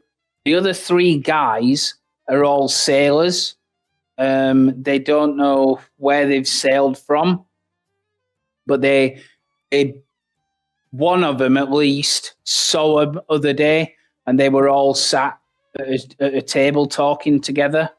But they say that it was none of their business, so they didn't listen in. They don't know what they were talking about. They did hear the words Lexington and Starkweather, which obviously Pete, what registered with them. But that's it. They didn't listen in on anything else. They weren't paying attention.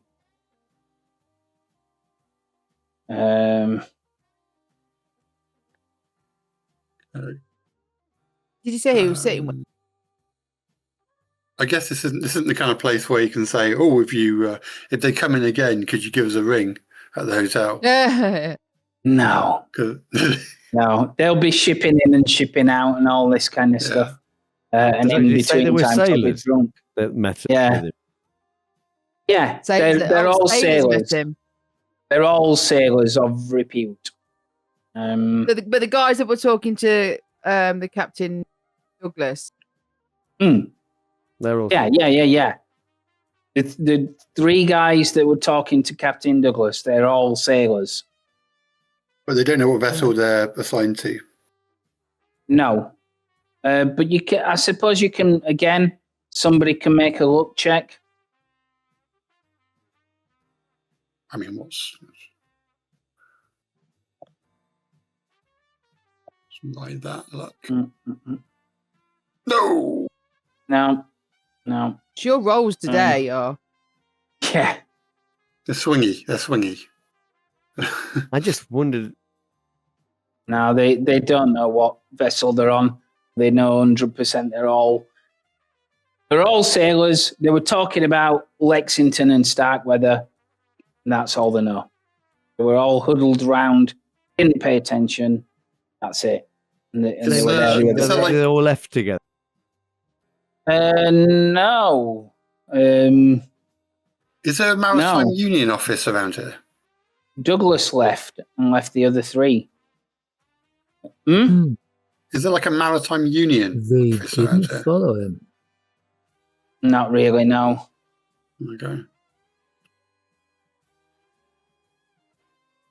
Okay, well, I think we've kind of tapped this well dry. Yeah. You get the impression they really don't know any more than that. All right, back to the hotel then, I guess. Yeah. So, move things on again. The rest of the night, you can discuss whatever you want, whatever theories you want. You get up the following morning, go down to breakfast, go into the briefing room, which I'll put on just for formality's sake. Just like that. And Dr. Green is back this time. I am back. Wait, yeah. I'm not. Wait, hang on a minute. I'm not Dr. Green. You're not Dr. Green. No. Right. Wait, who am I? Mr. Macy? George Macy, I believe. Yeah, that's right. So at this briefing, Moore kind of says, we've got some important business to take care of today. This is the day when we should have left, but obviously we've put it back a day, so we won't be going there now. But at 11 o'clock this morning, we're going across to Queens, where we're going to Captain Douglas's funeral. You can come if you want. I think it's important that we pay our respects. Other than that, we have important things to get ready, and we've got the last remaining bits to put onto the ship. I expect everybody's gear to be stored on the ship tomorrow by 3 p.m. We'll be looking at setting off.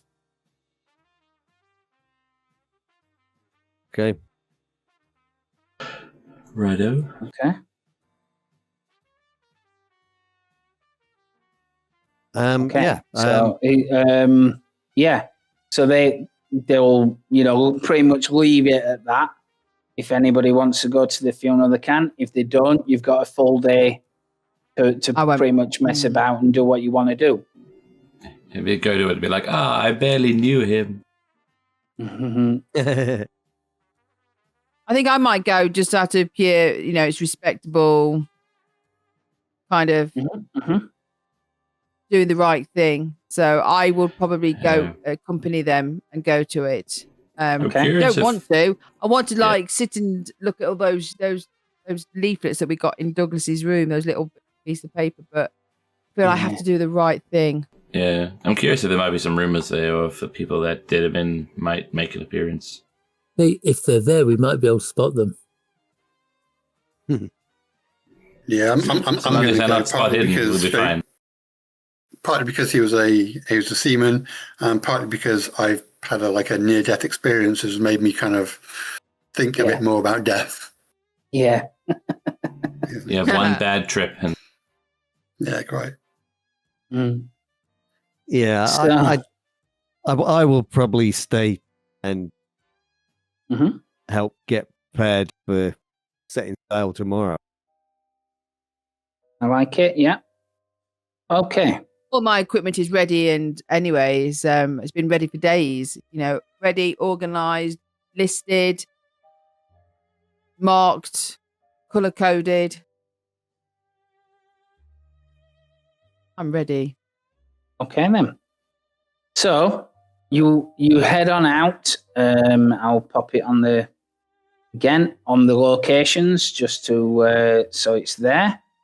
It is St. Bridget's Cemetery. Oh, it is. I have it on already.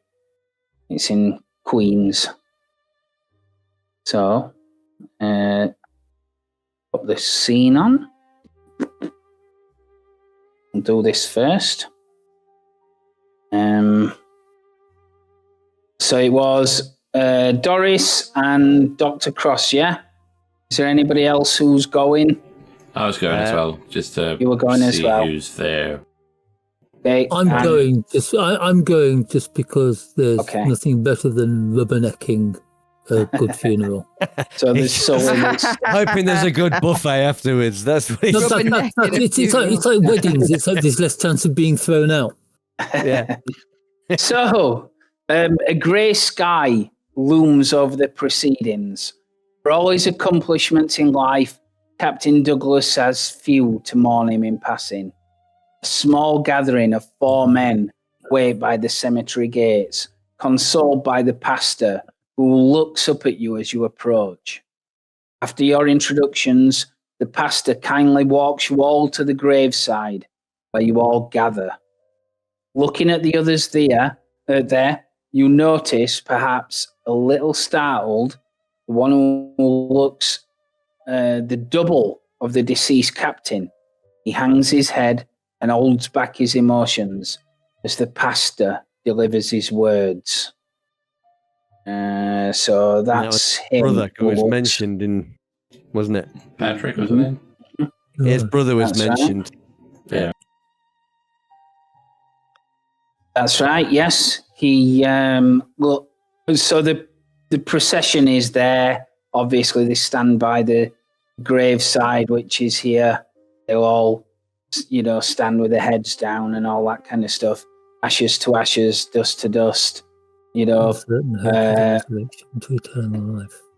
That's right. Philip Douglas will kind of like take a bit of dirt on the thing when asked to, and tosses it onto the grave, and comes back, and they all take turns, and as they do, they give condolences to Philip. Is there? You notice through the thing as well. You can make everybody there can make a spot hidden. Ooh, Do you really think we can? Unfortunately, as Lloyd's character isn't there, we can't see the funeral from the screen. So, there's some issue. Foundry is not loading out properly. I I was trying to get it to refresh. That's the issue. Oh my God, no! I'm concentrating on the prayers and following the service. I've bought a rose to place with respect on the coffin. If I take off the thing, 17. Yeah, I think Foundry's given up running on the second window. Ooh. I've took off the vision thing anyway, so you should see it when it comes on. Oh, okay. So, dear, crying too much. Yeah, crying too much. So, those who passed, which is George and Professor Jones, you'll notice at the back by the tree there is a man watching who is the policeman. Yes, Hanson. Detective Hanson. George also sees somebody on another tree, even further away, and he's got a notepad in his hands. A little kid with he's watching proceedings as well. When I can find him. Interesting.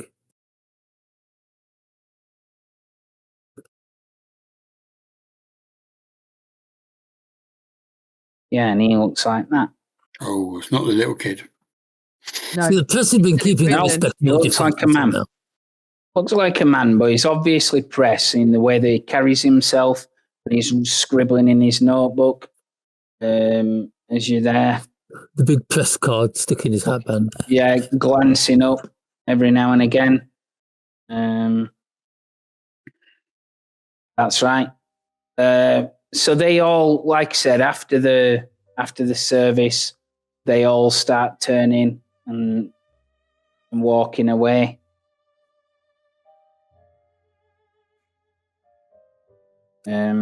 After they've gave Philip Douglas their condolences. Starkweather looks genuinely somber as he says, "I'm sorry for your loss."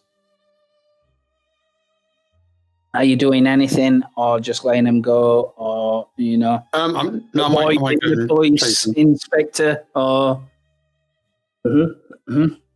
I can't find the notes with their names on them, but the notes of the three names. Oh, okay. I'll show you them again then. Wyke. Wykes, Grimes, and Brewer from the Purple Cup. Wykes, Grimes, and Brewer. How's that? To ask about them at the Purple Cup, didn't we? Did? We did. So I'd say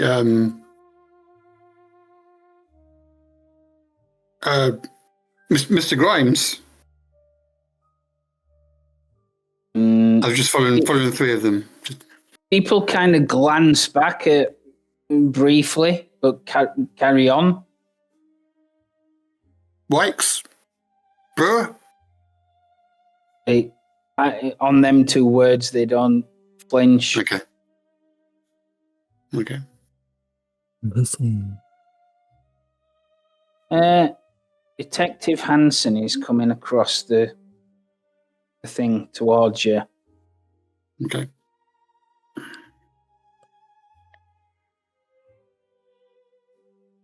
Okay. When No, he gets, I've never met him. Okay. I was going to say I don't know him. No. I wouldn't know him from Adam. no. So he'll walk up to you and say, you guys were the expedition, right? And he'll open his jacket and it's a police badge. Okay. I suddenly get a pounding headache.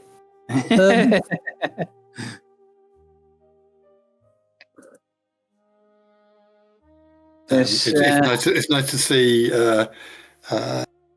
the federal government paying their respects. Yeah, that's right. I am paying my respects, but I'd like to hang on a minute. I'd like to ask you some questions, if I may. He'll wander over to Douglas. I decided my answers are going to be South America, antelope, and cheese. What's everybody doing? I don't think anybody else knows of him apart from Professor Jones. He went with Sully, didn't he? Yeah. I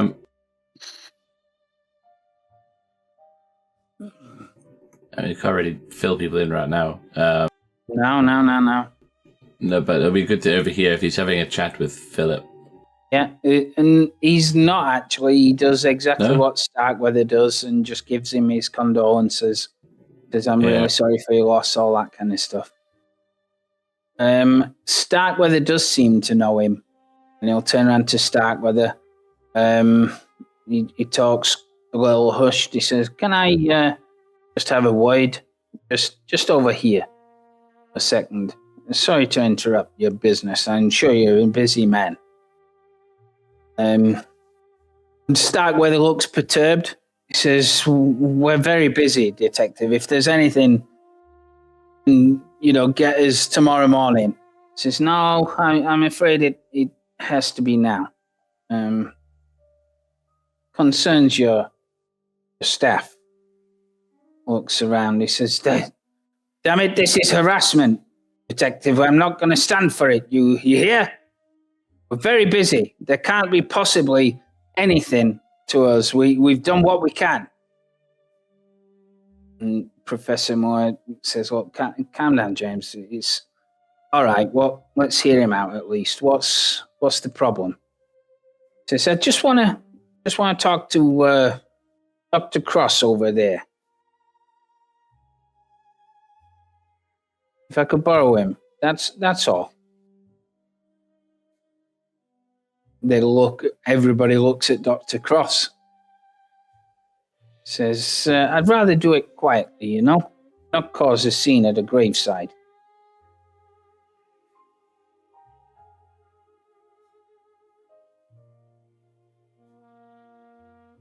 A feat snatched from the jaws of victory.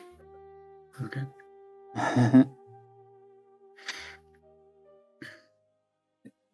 Yeah. So go to Dr. Cross. He says, yeah, come over here a minute. Okay, set me up, sir. Okay. Don't hear from the party.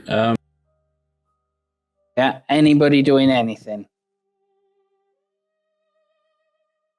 I'm listening in.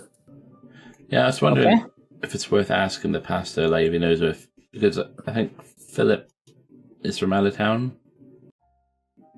Why am I misremembering it? The pastor says yes. That's just trying right. to figure out where he might be staying. That's right. Philip's from upstate.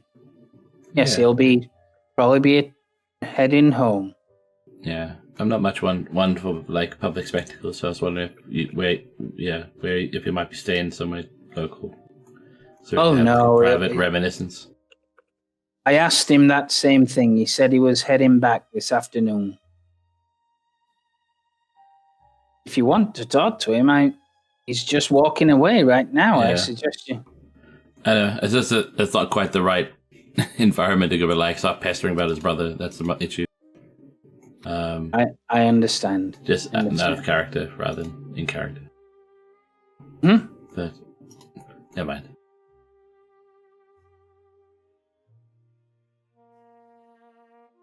Okay, we'll start whether and more are definitely looking with interest at that thing. You're following Philip. Okay, no problem. What story's doing? I don't know really, because it's going to sort of like be with these really. I'm not that way inclined to. I'm just gonna stay close to the guys really, sort of observe what. Okay, that's fine. Yeah. So Hansen reaches into his jacket and he comes out again with a piece of paper. He passes it to Dr. Cross. Says, "Who would you say this is?"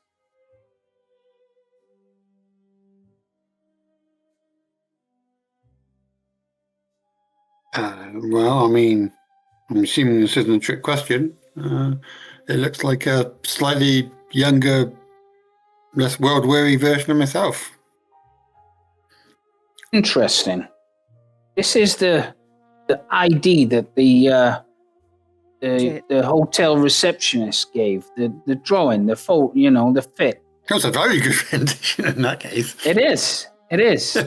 It's the drawing of the guy that the receptionist and my officer gave about the guy who assaulted him.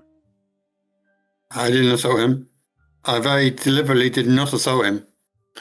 I assaulted a friend of mine who was not prepared to press charges. And then your officer got involved. And, I'm not pressing charges against the police force. But he assaulted me. And calm down, Doctor. I'm not here around that. What I want to know is why my chief, my station chief, he's coming to me with a guy in a mech and a hat and telling me to lay off. What is it you got?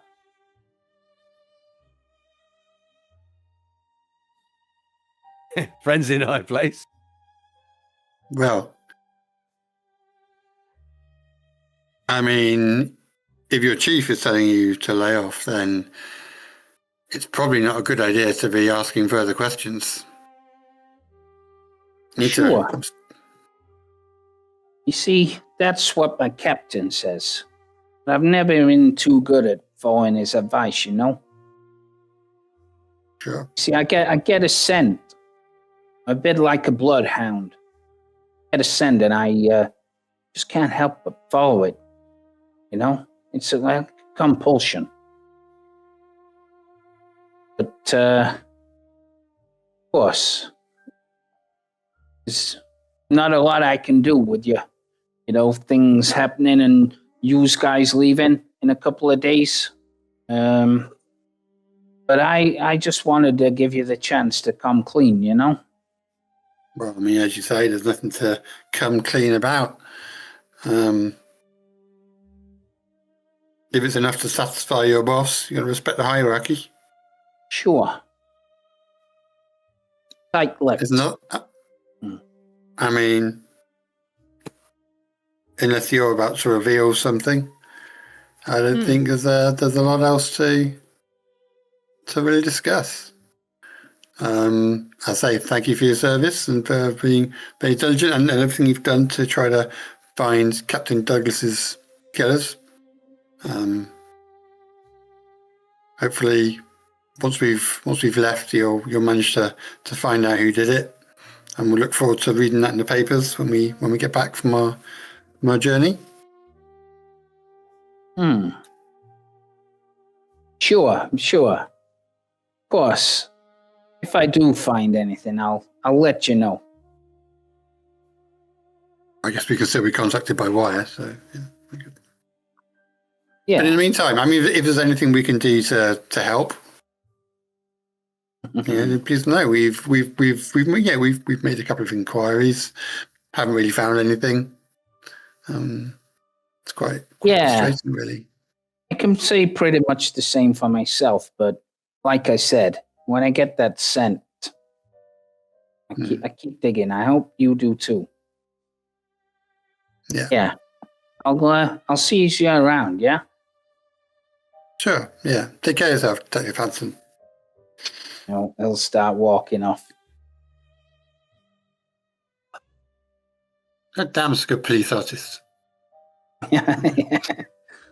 Shouldn't have worn that really distinctive hat. That was my mistake. The hat gave it away. The perfect end to this scene would be he climbs into his Peugeot 403 and drives off. Yeah. Start where it says, what the deuce was that all about? He just wanted to interview people who were on the expedition. He hadn't spoken to me before. Wanted to see if I knew anything about Douglas's death. Okay. That's fine. I thought it was quite inappropriate to do it at a funeral, but apparently, obviously, we're shipping out in a couple of days' time, so he wanted to make sure he got us before we left. I didn't have anything else to say, but Exactly. That's all right then. That's all right. Okay. So, Sully, are you doing anything in particular in this morning while they are doing that? Well, I was intending to carry on preparing for the journey. So, if there are any fancy rolls that I need to make, or if you can tell me a roll that's relevant, then you can make that roll. Accounting. Accounting, definitely. I don't like your chances, but no, I don't like my chances either. But that's how we get skills, isn't it? No, I feel like this is one of those. Worth it. By the sounds of the expedition, I feel like if you did pass an accounting check, you would have to do a sanity check to see what state the expedition's in. Oh God! Don't do an accounting check on the expedition. Jesus. Okay. Yeah, you just spent over $800 on wood more than what you needed. Oh my God! $800 on wood. Anything else? That's it. So yeah. So we've loaded the drills in the airplane already, haven't we? Yes, you have. Yes. There's no point doing anything with that. But there's more than one aircraft, so you can still make that check if you wish to. Go on, then I'll go for another mechanical repair. See if I can. Maybe the drills this time. Yeah.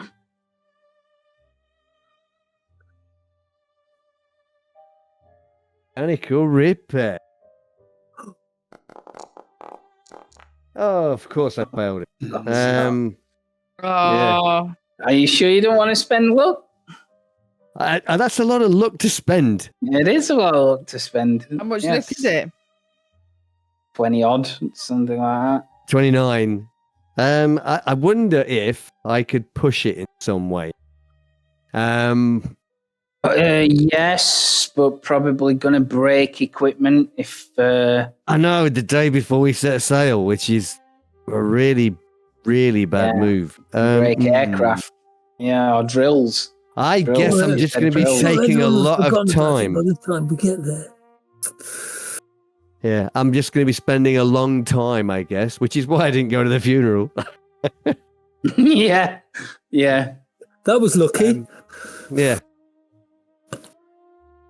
Okay, I guess, yeah. You can't spend luck on a push roll, though. But yes. I'm not going to push it. No, I'm not going to push it. I'll just say that it took me a long time. Do it. Okay. You know you want to. I do want to. The thing is, if I do a push roll and succeed, I still don't get to tick the box, do I? This is the voice of your conscience. I was thinking an hour in at the funeral thing is maybe like once Philip's like outside the cemetery would probably be the best time to actually talk to him, given he's apparently just heading off into the sunset. Yeah. Also puts a bit more space between him and the three, Harry, Larry, and Mo, and the left. So you're catching him before he leaves, then? Just introduce myself. Like, I'm Professor Harrison Jones. I am part of the expedition your brother was on. We're just also helping the police by looking into what was going on. We had some notes of his. Yes. I was just wondering if you could just before you head off. Like, I know it's a terrible time, but time is pressing for us as well as yourself. So, I thought this would be like our last chance to perhaps have a conversation. Of course, yes, I understand. Yes, what do you want to know? I'll do what I can to help you. Yeah, I'm trying to think what to do actually, because I know there's I've got the slip with the times on it, and then also a mention of him sending something. It was him sending something to his brother, wasn't it? It was, yes, it was. So I just wondering if these mean anything to these times on this little slip of paper, and also he mentioned that he'd sent you something, but he didn't really elaborate into what. And I just wondered if it might be related to what's happened. The times look like train times. He was talking about coming up to see me. Yeah. But I don't know of anything that he was sending. I haven't received anything. I wasn't expecting him sending anything.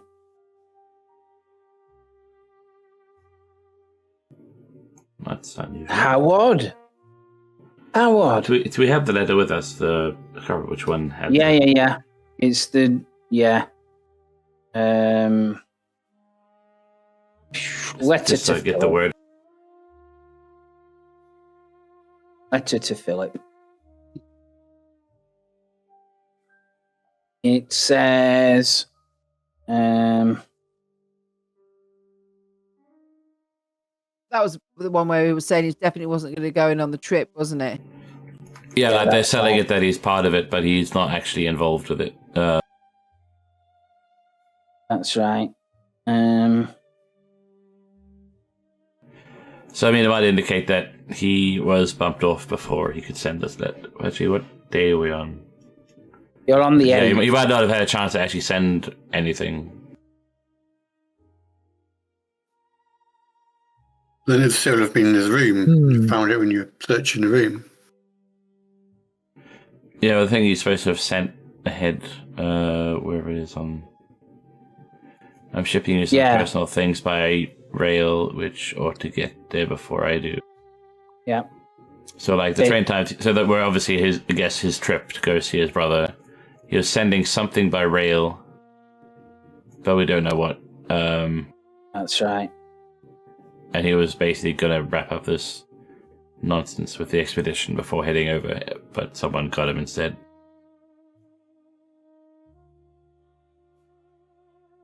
So he sent him to me or he was going to. Well, he said he sent something by rail, personal things by rail, because he was sending them ahead.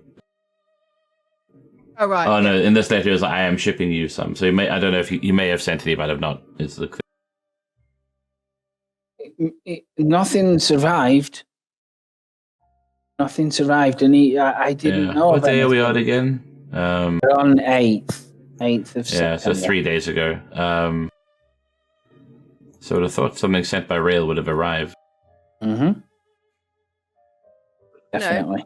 One day to pick it up, one day to travel, one day. I was wondering if there might have been anything in your previous correspondence with him that, I don't know, may have...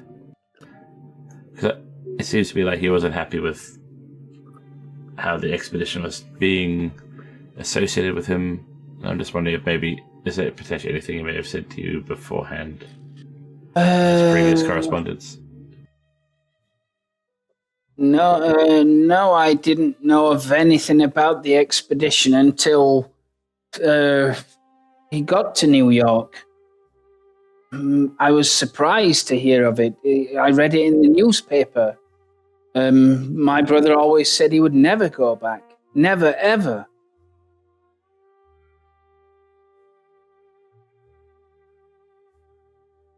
It was highly unusual to read that he was heading out.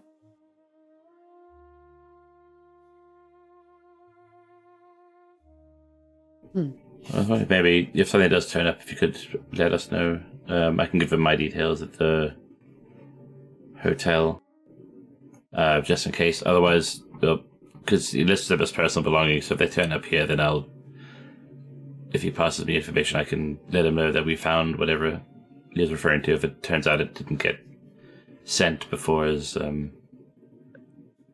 untimely demise.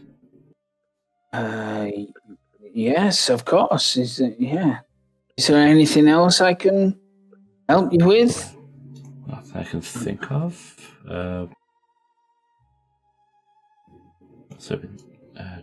Any ideas? Anyone else?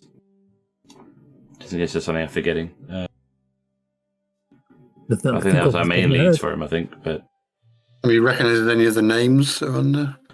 Oh, the three guys. I wonder if his brother mentioned those. Or Brackman? His brother mentioned. So. Yeah, go through the names on the slips. So, like the three. He mentioned the White Grimes brewer, Gerald Brackman. Yes, he mentioned them now and again. They were with him. They made the trip. Is that the White Wicks, Grimes, and Brewer? Yes, so they may have been like his prior colleagues. Yes, when he came to stay with me after, and he would sometimes talk about them. Not necessarily in a good light, more interesting, more a sad way. Yeah. I was wondering if you may have mentioned a Brackman or a Lexington.